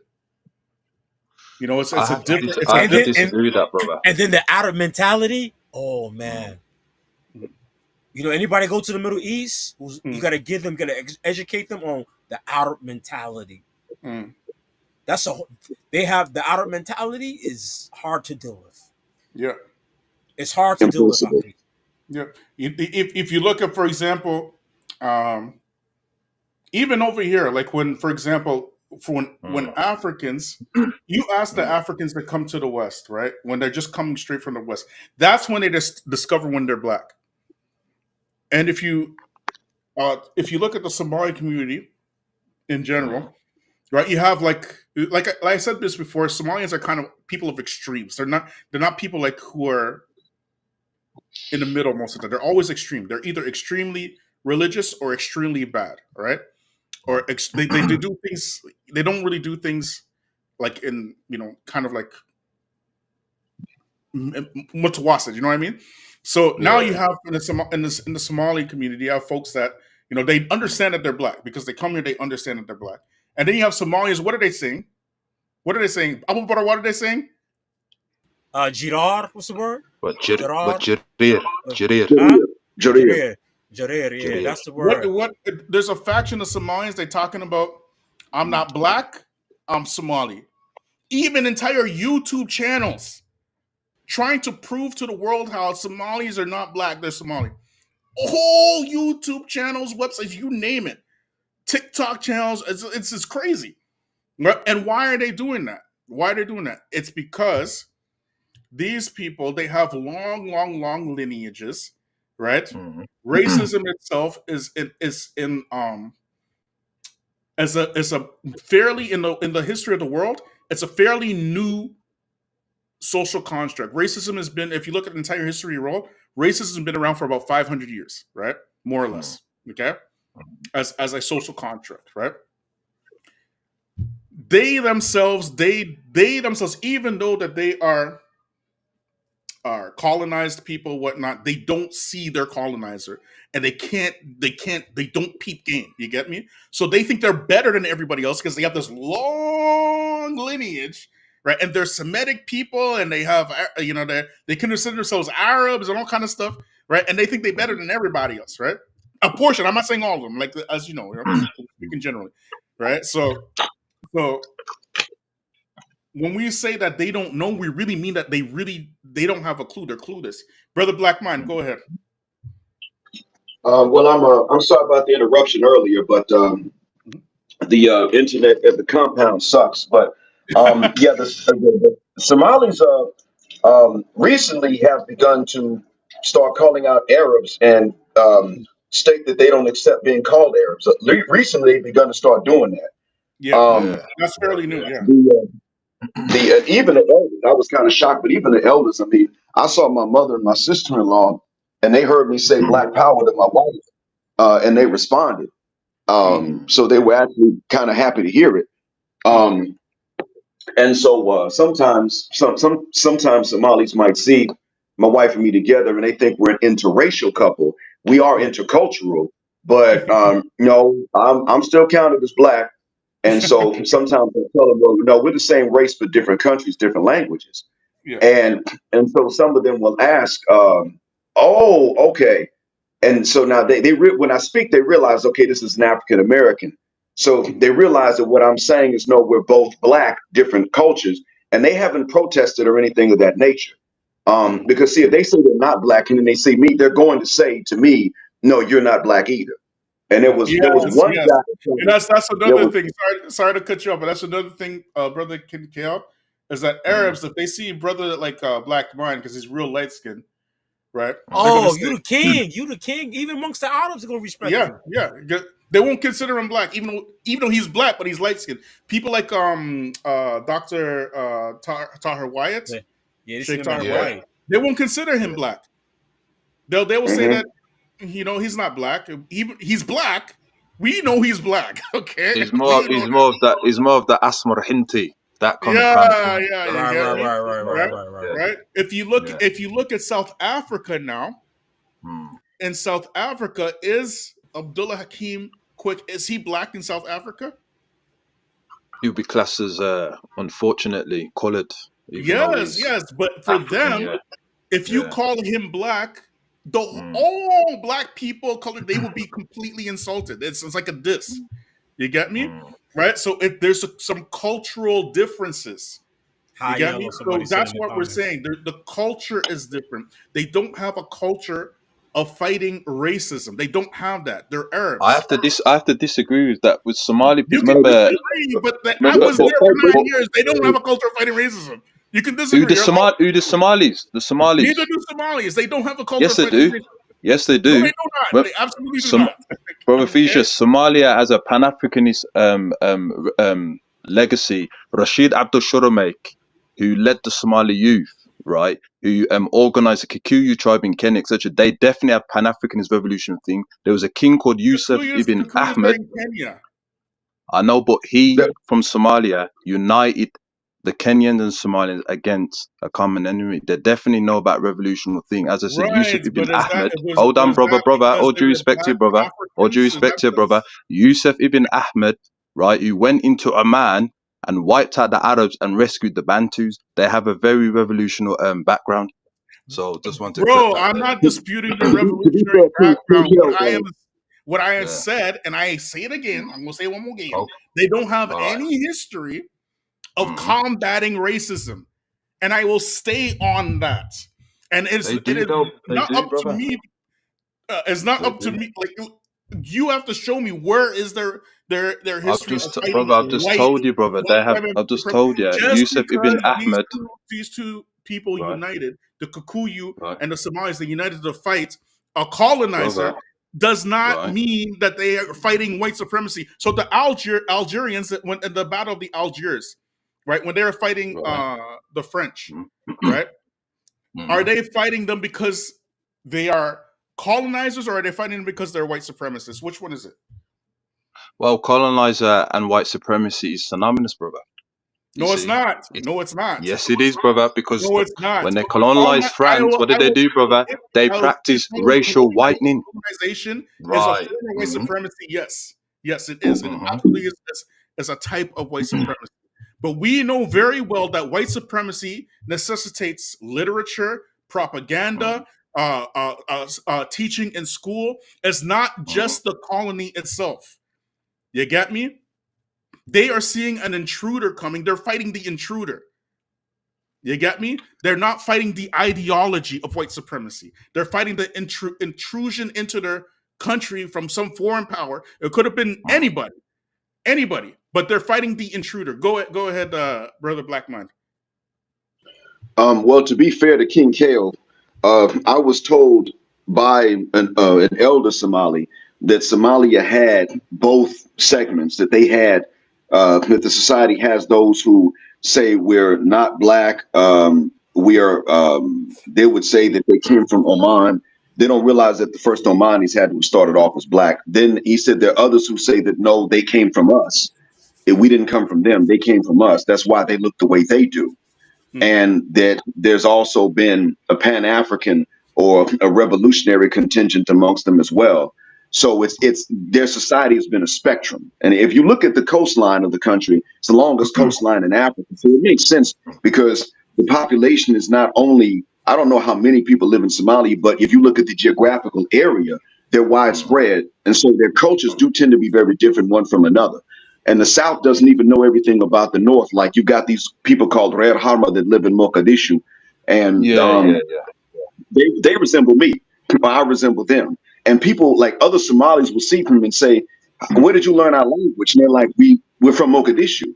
And if you're a northern Somali and you see them for the first time, you don't believe they're Somali because you didn't hear about them. My wife's people are from the north. She didn't know about them when she was growing up in. She actually grew up in the Gulf. She didn't know about them growing up in the Gulf because they don't migrate to the Gulf. She found out about them when she went to the States as a kid. And she asked, when she said that one day she went home and asked, "Why are these Mexicans speaking Somali?" Mm.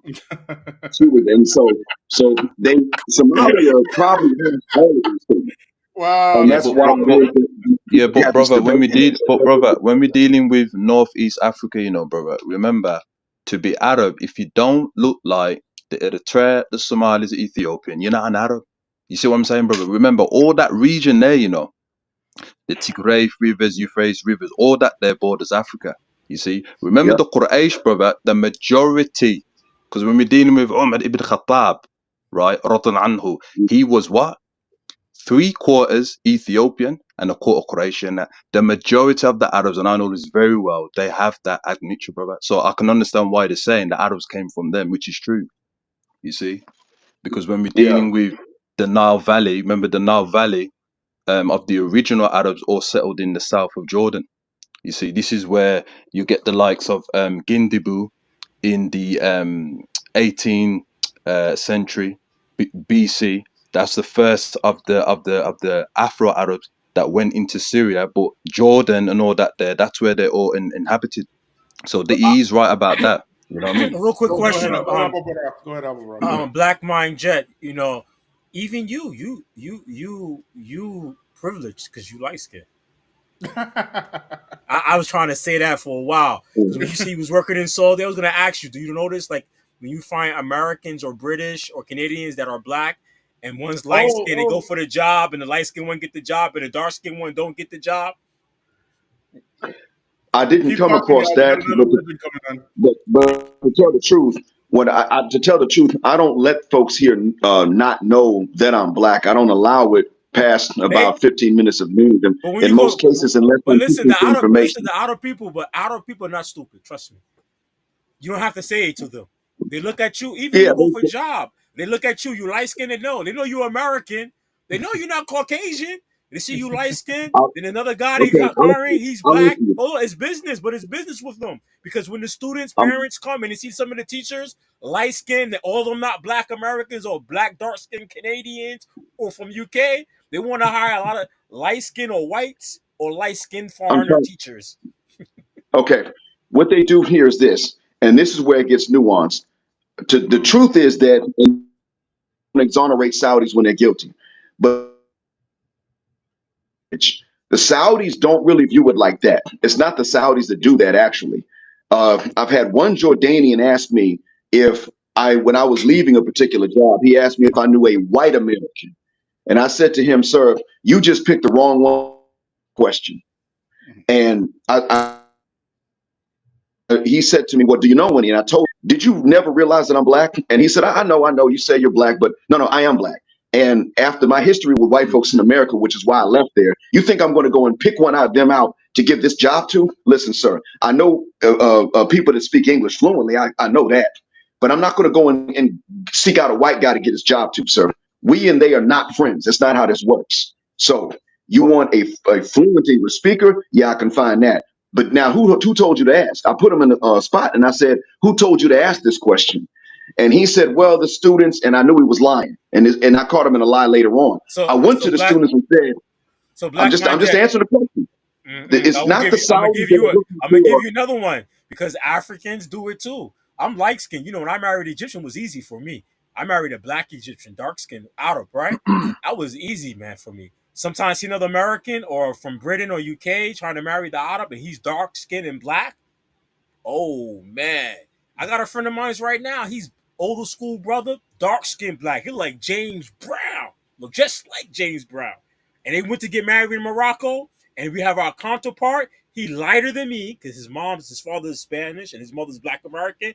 He got green eyes, right? My skin complexion. They went to get married in Morocco.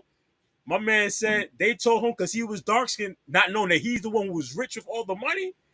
Somebody said to him, "Why are you marrying the sister to this Yeni Abd? You know, Zenji. Yes, yeah, You know yes, the word. We know the words." And he's like, yes, Yeah, I know. yes. so sometimes even when you light skin, you get extra privileges in the Well, Muslim world. that could be the case when it comes to marriage. That probably could be the case. In all honesty, I was married Even to a especially Moroccan, with Somalis, and I you see some light skin pass for white. I live in the Old Desi area. A black dark skinned brother can't marry no Bangladeshi. Can't. Well, some of them do now. Some of the young guys. I do see some of the young ones. But I seen one day this brother, light skin, he could pass for white. If he could pass for Arab and white. He got married, okay. man. They made this guy Mahar cheap. The Pakistanis made this When guy Mahar cheap. The black dude, dark skin, they want like 20K, 20K, 20K. They want when and you the black dark skin guy got a lot of money, good job. They want 30K. Some guy they pass when for you're white talking or about white, it's like cheap. Give the girl away. The baby's gonna come out white or light skin. when you talk about marriage, I take your word for it because I have limited experience with that. I've heard the stories. I have to take your word for it. When I was answering your question, I was answering your question about specifically jobs because I thought that's what you meant at that time. As far as a darker skinned person having a harder time getting a job, I honestly can't say that I saw that being the case because they were going by passport and nationality. Just to be fair, the Saudis were doing that. A lot of Arabs were doing that in general. But what I was going to tell you that and a few Jordanians that were trying to specifically look for some white folks. They were the ones we busted doing that. The Saudis really didn't have that concept because to the Saudi, if your granddad is from a country and you're from the same country, you're going to be fine with the language because your dad got it from granddad or your mom got it from granddad, and then you're going to get it from your parents. So you'll teach the language, you'll know it correctly, you won't teach them wrong. So I was answering specifically the job market question just to be fair. But in terms of marriage, well, I mean, yeah, I don't have that The same amount Arabs, of experience. But the Arabs are I real have bad out seen. here. Well, I believe that because if you look at the Arabs and the way they used to look in the past, the descriptions that we've seen, and then you look at them today, they had to have obviously intentionally bred themselves to become whiter. I believe what Yeah, you're saying. yeah. Because Yeah, remember the they had to do Turks it. and the Persians. Remember the Turks, the Persians went over there. You see, because Hmm. some of our relatives who are black Arabs, etc., and that were fighting them. You see what I'm saying? And that, so we know about all these things. That's what I'm saying, brother. Is that when it comes to helping the darker hue, right? We have to kind of uplift them and get them married to people that look like us. You see, and then you won't go through all this discrimination because I know Arabs are very tribalistic. You know, just like the rest of the black people are. They're very tribalistic. You know, they I want to tell make Arabs, sure that listen, brother Kendall, what's your nationality? my Kendall. nationality, half Jamaican, half Jordanian. So when you say get them married to people that look like us, do you mean get them married to people that look like an admixture? No, I'm talking about deep brown, medium brown, light brown of African origin. You see, so Okay. you understand what I'm saying? And that there are enough Afro Arabs there. You see what I'm saying? And that there's loads of Afro Arabs. They're in Saudi, they're in Jordan, they're all over the place. Do you understand? So if Yeah. you, for example, in Riyadh, there's a place called Madinatul Utle, right? Yo, It's the oldest blacks. King L, Yeah. are you white Jamaican? Your half is it white No, Jamaican? no, I'm not white Jamaican. No, no, I'm not white Is it Jamaican. No. black Jamaican? You know you got a lot of white Yeah, Jamaicans. Okay, all right. yeah, I'm not. Yeah, I'm not that at all. No, um, I'm not that dark. If that makes any sense, I'm Yeah, more I in understand. the. There's a little bit lighter than brother Feachaz. That So type of. they don't treat you bad then. They don't want to treat you bad. The others won't treat you bad. You got Nah, special privileges. nah, nah, nah, nah, nah, nah, nah, nah. I've been treated bad. Believe it or not, I've been treated bad. I know Because of about all Nusab, that. because of Nusab. That's all. Somebody in your family is not Arab. The mom, who's Jamaican on your side? Your mother or your father? It's my father. He's Yeah. Jamaican. Yeah, so the problem is the Nus. Arab, the Unsuriya. It's because your Nus, they give you issues. It's your lineage. That's why they give you beef. I know Arab mentality too, man. I know them real good, them people, man. It's because your Nus is not Arab to them, even though your mom is Arab. They have problems. You know, I know. Matter of fact, when you said that they know better, I know a lot of them do know better. A lot of them know Yeah, better. they do. They A do. lot of them know better. It's just they can't help it. They can't help it. That's just who they are. Well, that was an excuse. But we say they can't help it. They just an excuse, though. They know better. They can't Yeah, help they know what it. to do, man. They They know just what to do, man. They know what to do, man. and No, exactly. what they know what they do, we can't give them an excuse. We have to That's right. start. You really going hard in the paint on them. And even when I said something about them leaving the fold of Islam, even I'm very clear. It's not when they are racist and they admit that it's wrong. But if they try to say that their racism is not wrong, or they try to even justify it, especially using God to do it, that's when I say, okay, you changed your religion. It's different. If the NOI is not Muslim, and I believe it's a different religion, but if they're not Muslim because of their racial views, before you get to anthropomorphizing God and humanizing Allah, then okay, But they outside we the got to folds go of hard and do Islam. it. But the Nation of Islam is outside the folds of outside the folds of Islam due to the belief about Allah. All right. We Now that we understand this. We understand this. What the black mind is saying, right, is that the second you start bringing Allah into your racism, you're saying that Allah created black people to be the slaves of Arabs. So then that will be a mubtadi', Is right? that It'd Rafi? be a mubtadi'. It's kufr, but it don't bring them Is outside that the folds of Rafi or is it Islam. Yeah, it kufr? is mubtadi'. Yeah, mubtadi'. It's kufr. It's kufr. It's No, open it can't kufr. be mubtadi because you're not worshiping Allah by this. This is a Yeah, belief but in Allah. if You're you're saying that associating, Allah, right, go you're on. saying that Allah, He Himself created black people with the Yeah. intention to be slaves for Arabs. Who said this first? Who said this first? Yeah, Iblis, but that'll be classed as No, a not mubtadi' Iblis, because not that's an Iblis. It wasn't ideology. Iblis. It wasn't Iblis. It was the white Christian when they wanted to enslave the black African, and they used the Bible to do that. They used the Bible to do that. In my humble opinion, if you're going to bring Allah into that equation, you're going to say that Allah Himself. Now, it's one thing if you say, I don't like black people. Right. I think black people should be the slaves of Arabs because they're But big and strong. But brother Fisher, wouldn't Features, that be hold on, like? features. But features, this is the Yeah. problem though. This is the problem with that. Yeah. Now, when the Arabs say that, right? That same Arab who would say that about you because you black, he would turn around and invite you to his house, and he'd be eating with you. He would give you food every day. Same thing with the cracker. It's the same thing with the cracker. Nah. The It's Arab the will bring you to his same thing house. with the cracker. He will Yeah, give the you his Iceman does best the same things though. food. It's true. Yeah, the He same does the thing. same thing. You He does telling the me the same cracker didn't invite Barack Obama to dinner thing. to Yeah. try to Barack dupe? Obama's half a cracker himself. He a cracker himself. I'm just saying. I'm just saying. Obama got the cracker The blood second in you him. start bringing Allah into it, I can't say that this is not kufr. That is kufr. It's kufr. I It's know, definitely kufr. That is okay, kufr. but You brother, brought Allah into it. but brother, wouldn't because I get where you're coming. So you're referring to bidat makafir, right? So bidat No, it's not makafir bid'ah. is when It's the not bid'ah. leaders, but if It's not they're bid'ah. but if Bid'ah is something that you worship Allah with, and you think you're getting closer to Allah by yeah, it. but you're saying that they kicks them out of it, so that will be bidat makafir where they've exited the religion, right? But let's say, No, for example, they don't know what they believe a part of their aqidah. That's what it is. Then they'll be classed as a mubtadi'. You see what I'm saying? And that it's not you bid'ah. can't. It's not bid'ah.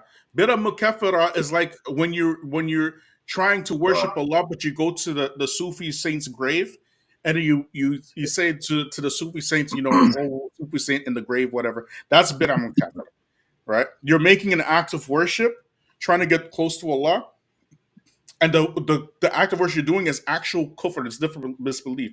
This right here is actual kufr. It is actual kufr. It's like saying, for example, Jesus is the son of God, right? You brought God into the equation now. You're saying that God has a son. This is kufr. Yeah. It's Okay. disbelief. Go on. It's disbelief. Right. It's Right. disbelief in They're Allah. they're accusing Allah of oppressing black people and saying it's not Exactly. oppression. You're basically saying that Allah is a racist. That's what you're Oh, saying. the believing. So That's that what you're saying. statement, Yep. the statement is Yep. kufr. Listen, that type of statement and belief is kufr. But I Yeah. can't say we can't say they outside the folds of Islam until they start acting on it and then going Right. around want to Right. They oppress haven't Muslims acted or on it. black. I mean, they're Maybe, acting on it. And it's just jahil. It's maybe, jahil. Them Arabs are hell, just jahil. I'm telling you, because that same Arab would say that to you about black people. He would invite you to the house, give you nice some food. He would go hang out with you. Because this person who told me this, remember I told you the person who told me this? Well, their family members believe that. They got black friends. They go hang out with them and stuff. Yeah. I said, how your family say this about black people? They Same got black thing with the friends they white hang out with. supremacists. Yeah, Same same thing thing. with the white Yeah, supremacists. it's the same thing. Same thing. Yes, it's the same thing. It's the same thing. But they still Muslim. But they just, they Muslim, but they just jahil. They No, just look, jahil. That's the Arab mentality. Most of them. Look at whatchamacallit, Eddie from the Dean Show. Did he invite Jesse Lee Peterson to his channel? He Did he do jahil. that? Yeah, but he jahil, man. He jahil. No, That man got no knowledge. no. He knew what he was doing. He knew claimed- exactly, and he- that's why he invited Jesse Lee Peterson to Yeah, his but channel. Eddie just jahil. Eddie jahil, He knew man. not in that issue. Not in that issue. He knew exactly what he was doing. Yeah, he knew exactly what he's doing. He knew who that And person that issue, was. Yeah. Not in Yep. that issue. he would have invited him if he didn't know who he was. Yeah. He didn't invite Jesse Lee Peterson because he didn't know Jesse Lee Peterson. He invited him because he knew who he was. Exactly. He had That's, no doubt who he was. we're facing a crisis of Iman, an existential crisis of Iman in the Ummah that's based on white supremacy. That's the thing. Yeah, White that's it. supremacy is a religion. That's why you find it in Hinduism. That's why they I snuck agree. it into the gospel of Jesus alayhi salam. That's why they Right. snuck it into what Musa alayhi salam taught after Allah revealed it to him. They kept sneaking it in, and so now they can't fully canonize white supremacy in Islam. So they're going for the faith of Muslims, and they pretty much have two weapons to do it. One weapon, because white supremacy is the religion of Iblis, and he doesn't even believe that whites are superior per se. Iblis hates white people because they still come from black folks. He just hates black folks more because we resemble Adam alayhi salam. We keep every time we walk around, we remind him of Adam alayhi salam, and he hates us. That's bars. That's bars. But the thing is, we're dealing with a bunch of Muslims that listen to Iblis when he whispers because they want to believe it's not Iblis or that he doesn't exist, or they don't want to seem insane, so they don't fight Iblis when he comes to whisper to them, and he's able to whisper white supremacy. And you can tell this because, one, nobody else has the means and the motive to do this worldwide before electronic media. White supremacy is older than actual white dominance of the globe. It's that color preference that always ran one way is pretty old in human history. So who has the means and the motive to do this at that time? It wasn't a human being. We can't do it. And Allah does not have the motive to do it, and no angels have the motive to do it. So who does that leave? But the other thing is that Muslims are not listening. I mean, Allah told us that a shaitan was a clear enemy. Muslims are not listening to Allah. So shaitan comes in. He sounds like your own thought when he's whispering to you. And you'll notice that when babies began to be able to speak, that's when they began to show a preference or some sort of awe of whiteness. It's around the time they start to learn their parents' language, because shaitan can go in and do the whispers. So when shaitan slaps every baby at birth and says, "I'm going to get you," this is one of the ways he starts. It's white supremacy. So brother Black Mind, would you say that the original white was the Asmod Hinti, based upon what you said in regards to it's older than the complexion of the Europeans, that system called white supremacy? Would you agree with me on that? Well, if you say the original white, I'm not sure as to when to start calling somebody. I'm not sure when people first call themselves white. I don't know. But what I was saying is that white supremacy as an idea, the color preference that always went against the highest melanin count, is older than white dominance of the globe. I'm not saying white existence. I don't know. Maybe it is, but I know that I said that in terms of whites actually colonizing the world and taking over, white supremacy, or if you want to call it that, the preference for paler shades, was there before Europeans went there. Now the Aryans, it may have started with the Aryans, that we would not call white today, because they're from Iran and Afghanistan, but they call themselves white. It may have started, well, actually, yeah. A guy from Afghanistan that I worked with before told me that they were the first ones to have color prejudice. He said that it wasn't Europeans. He said it was the Aryan tribe. And he told me that he said everyone in that region knows that they used to discriminate because they built better homes and furniture. So they just had a higher material standard of living. Then they began to discriminate based on complexion.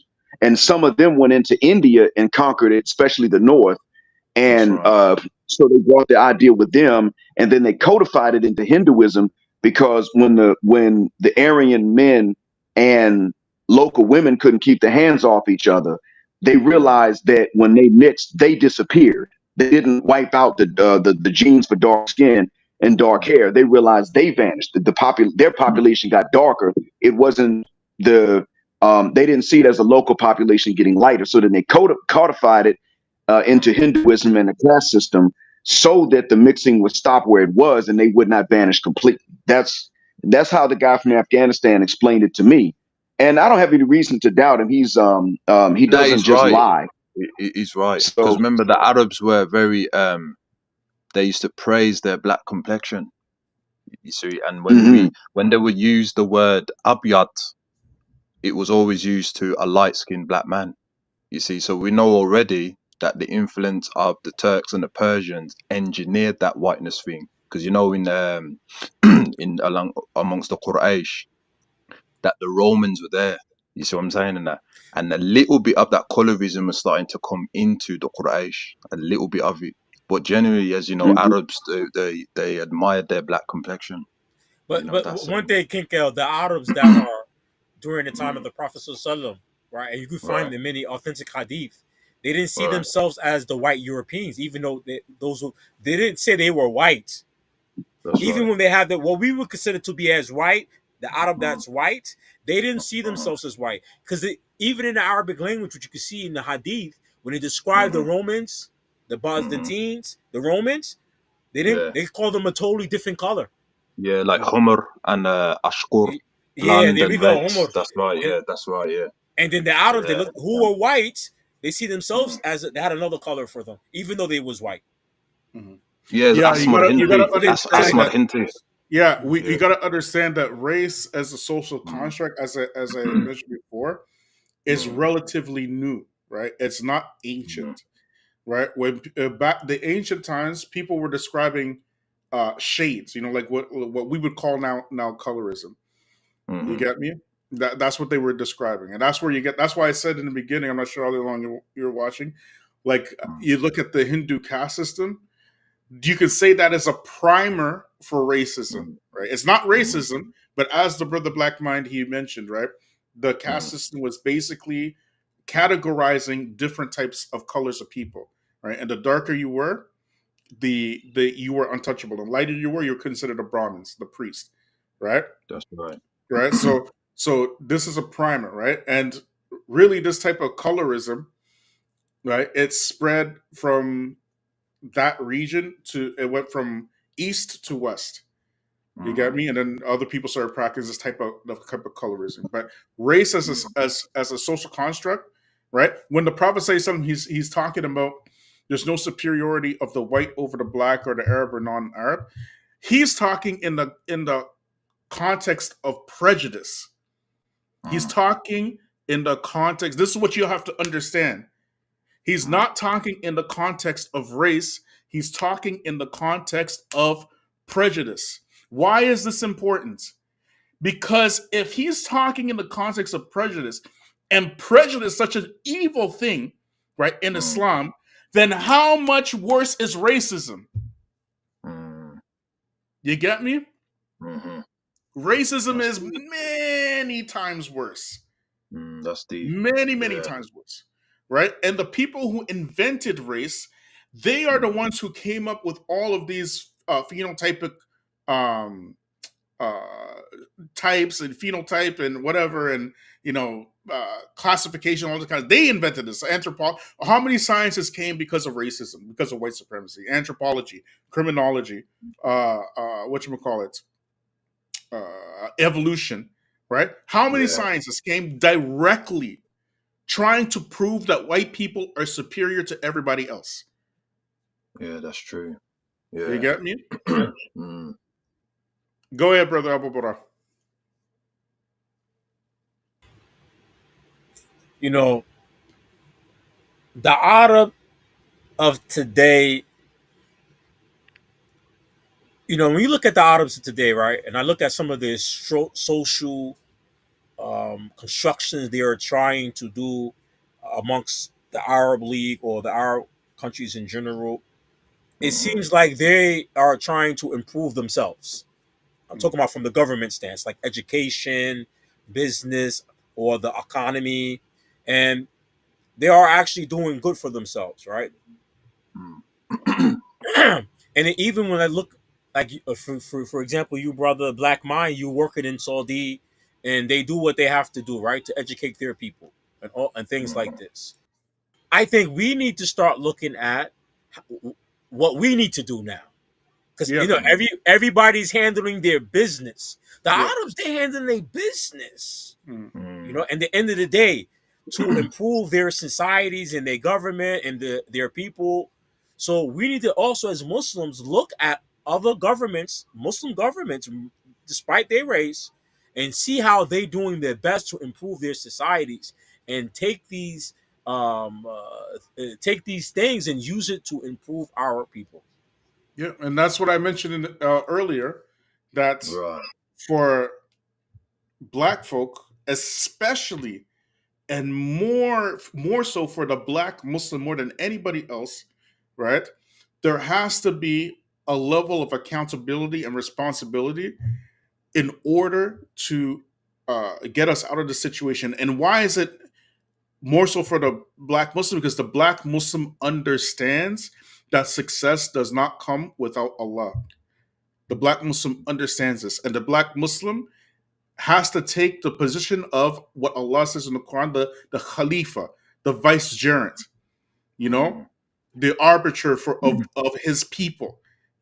Allah says in the Quran, save yourselves and your family from the fires. Right? We are responsible for this task. Right? We have to be the most merciful to our people, the most patient with our people. And we are the ones who have to level up in our behavior and our manners, because as Allah says in the Quran, that the Prophet Muhammad SAW, he was the best of character. We have to be the ones responsible in exemplifying that, being the best in care, being patient, being very meticulous with how and where we spend our time. Brother Black Mind, go ahead. Well, I get the sense that you'll be wrapping up soon, and Yeah. I'll try to benefit the audience before going. Mm. But we'll have to tell the main thing is that we're going to have to tell our own people, meaning our own race, about the distinction in between the ignorance of certain groups of people that come from us and aren't us anymore, and the actual things that was revealed partially to correct them. Mm. We're facing that because as we try to fix our own social ills, really the greatest barrier that we're finding to that is that every time there is a solution to fixing our social problems, we want to sit up and say that so and so does this, that, and the other. We're always talking about what other folks do. And there are times to say, well, we can learn this from somebody. But the sad thing is that when it comes to the actual solution of solutions, the comprehensive solution, we almost don't have a leg to stand on, because we're not willing to confront the fact ourselves that the misbehaviors of others who practice it, the misbehaviors of Muslims, is because they're not following the rules. Thank And you. Thank you. One second. I gotta give you a sound effect for that one. 1 second. 1 second. Let me Yes, just. sir. There you go. There you go. We gotta get another one. 1 Yes, second. sir. I gotta give you another one.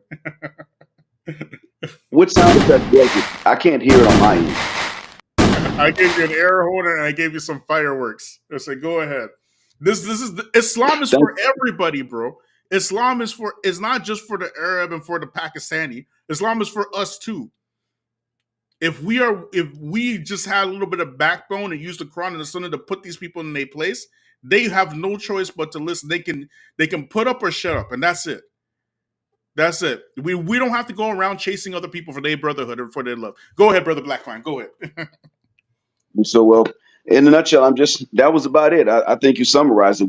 We're going to, but we will have to confront other groups, not because they're not black. We're going to wind up having to confront a lot of these other groups because they're racist Yeah. and because they have actually played a major part in fueling the apostasy.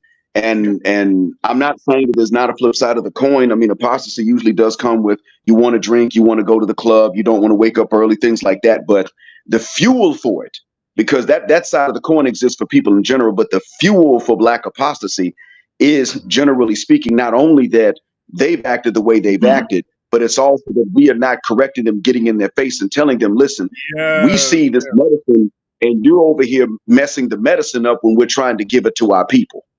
You show me a black apostate, I'll show you somebody that left Islam because of the racism that he faced in Islam. Y'all, go ahead, Yep. brother. That's it. Thanks a million, man.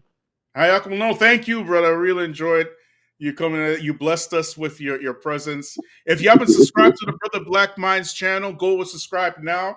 He's got one of the best, amazing podcasts, particularly regarding black male issues.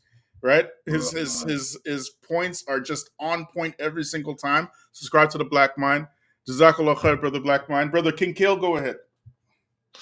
Thank you, sir. As I said, it's a good show, and I believe we have to start protecting our people. When it comes to religion, some of our people don't understand the religions that we spreaded throughout the planet, because the majority of the spreaders of Islam, they were African people. We cannot get out of that. That's facts. And so, and creating institutions, if we need to go to, the Middle East or wherever it may be, as long as there's a collective to protect our people so they don't have to face unethical code of conduct, is definitely a solution. Some of us are doing that, to be honest with you, but it needs to be a lot more, though. And I'll rest on that. All right. And Brother Abu Barak, go ahead. I was actually reading something. For the brother Black Mind, about some of the things he said about the apostasy of people, Muslims or African Americans or whatever, who apostate, and there's some racial reason behind it, meaning that maybe they dealt with racism from Muslims, right? So there's solutions for that, which we are seeing today in the Muslim community in the West, which is that you're finding a lot of brothers who are going away to study Islam, right? They're getting the higher education in the Islamic atmosphere or universities, and they are coming back and they are teaching their people. They are calling their people to Islam, like Sheikh Tahir, for example. That's a good example, right? Muhammad Munir. So I think now we are seeing that Abdullah a lot of Hakim Quick. Yeah, of Abdul course. Hakim Quick. Well, he's old school. He's been around for He's a long very old time, school. right? Well, he's a very good example, though. Yes, but I'm saying that we have a lot of younger people though coming back, and or in their 40s or in their 30s or in their late 20s, who are educating the Muslims, where we do have our own atmosphere where we are learning this stuff, right? And I noticed that a lot of the Muslims now, also African Americans, they're starting to learn how to deal with the racism from the other Muslims. I think that's there, except for those brothers who want to marry some woman from a different culture, and then they say no, and they get in their feelings and stuff like that. Right? That's the only ones I see maybe complaining about it. But the African Americans now in the United States, they have their own masjids, they have their own scholars, they have their own schools, they have their own institutions, they have their own think tanks, or starting to have their own think tanks. So I think that we are coming along well. We could do a lot better. I think we need. I think we Yeah, but need we more are definitely dawah on coming on. YouTube. Huh? We I are think we need. definitely. Yeah, I think there's now definitely profit. we need some more maybe channels on YouTube, on social media. I think that's what we need a little bit more, because a lot of people are now coming to Islam.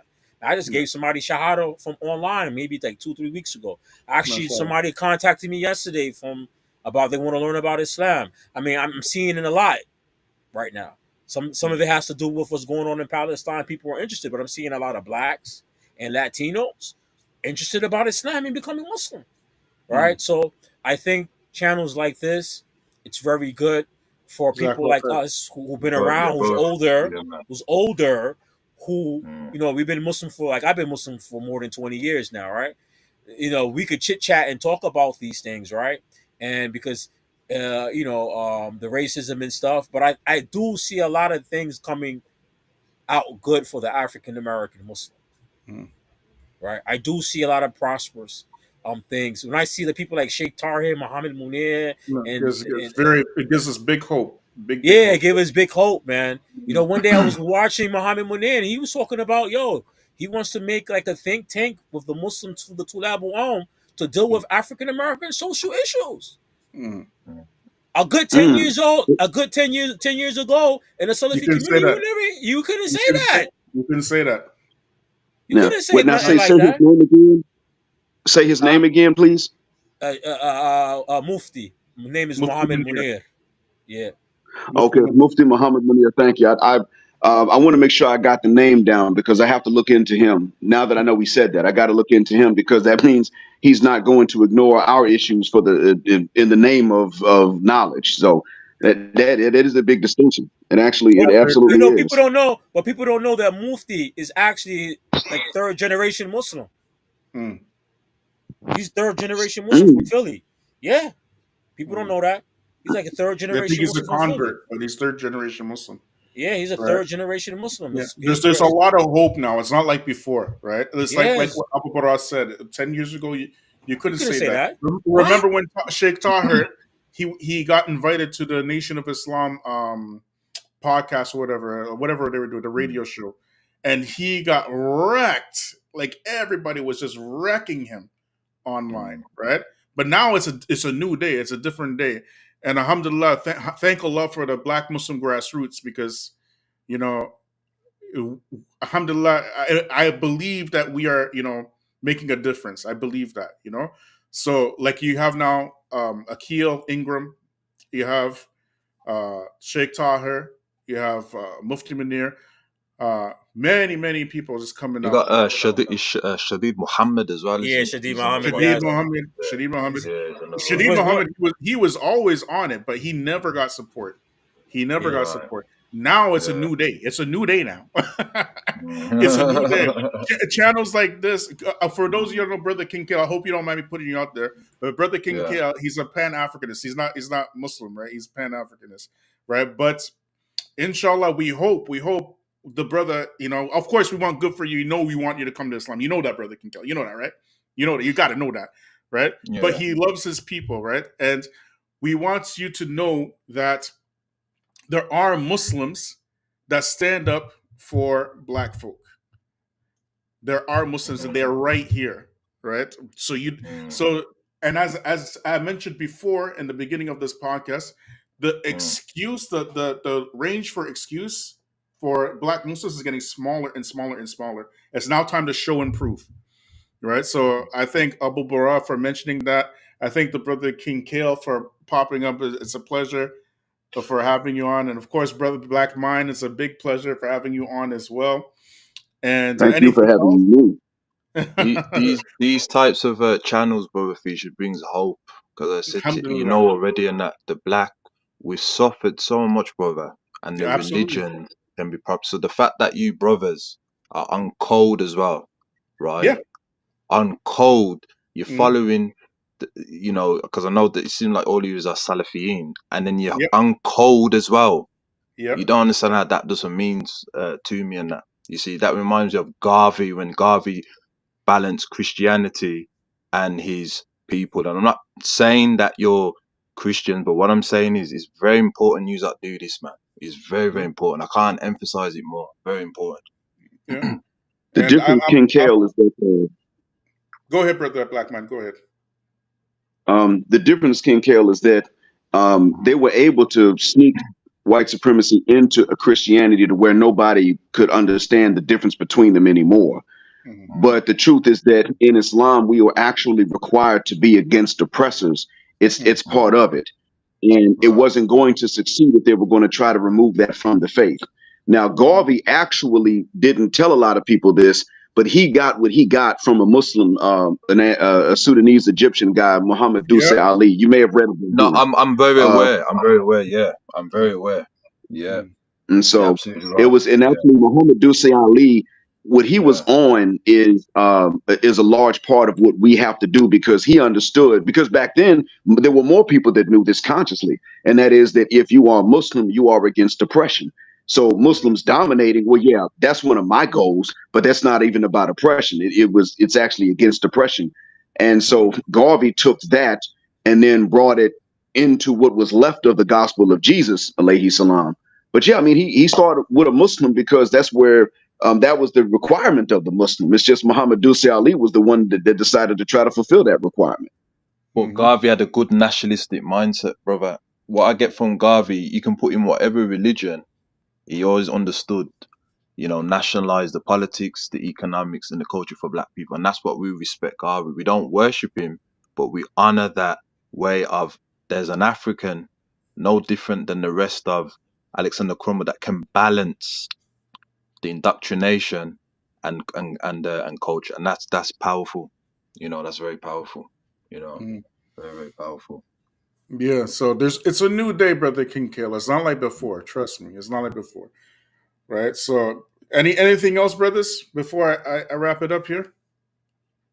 Thanks That's for your what it's. patience with my long-winded sermons. Oh man, Yes. it's my pleasure. It's my pleasure.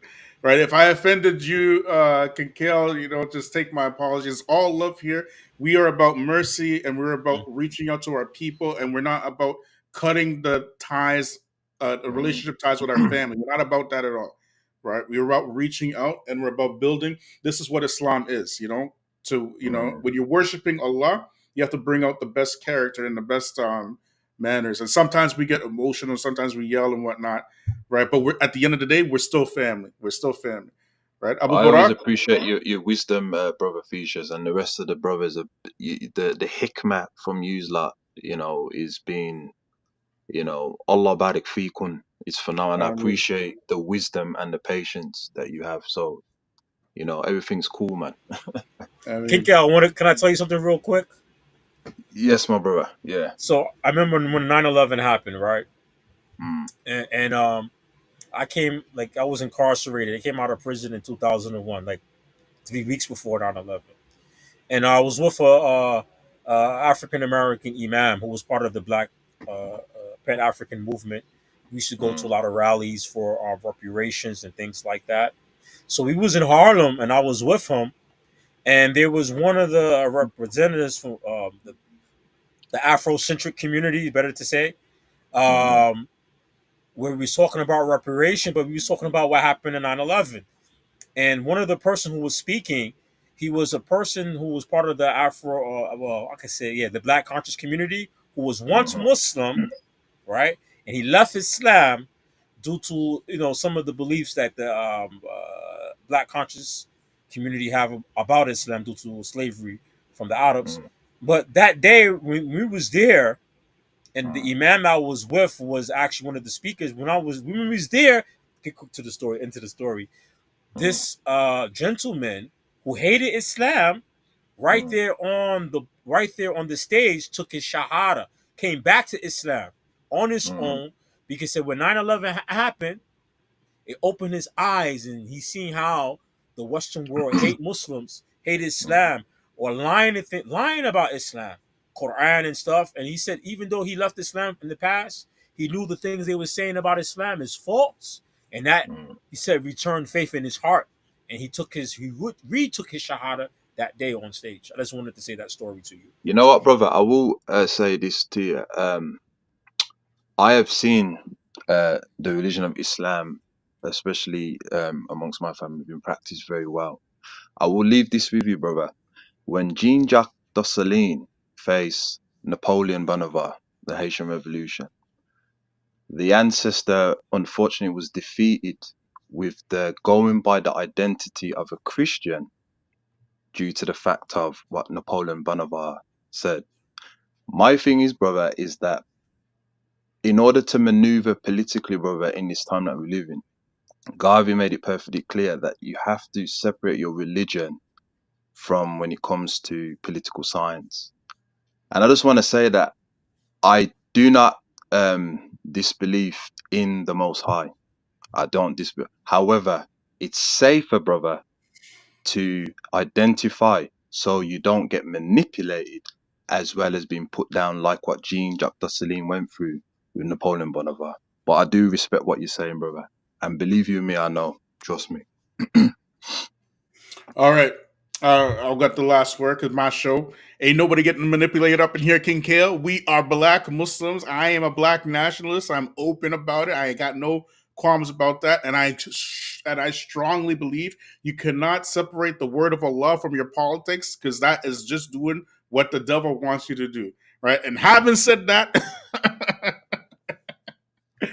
all right. I want to thank all my guests. I want to send a big shout out to Sister Tika once again. May Allah reward you and bless you and multiply it for you a millionfold. And I mean, everybody say I mean in the chat because I had to always for our people. I want to thank all our guests. I want to thank the panel. I want to thank Brother Abu Bara and King Kale and Black Man for showing up. And of course, Brother C.L. Edwards, who tried to show up, but he couldn't because of his internet connection. Right. And crappy New Year, y'all. you know we don't. We don't celebrate New Year's, right? So, all right, and we will see you guys. I'm gonna go live tomorrow, inshallah. So I'll see you guys tomorrow, inshallah. Ayakumullah. Assalamu alaikum wa rahmatullahi wa barakatuh.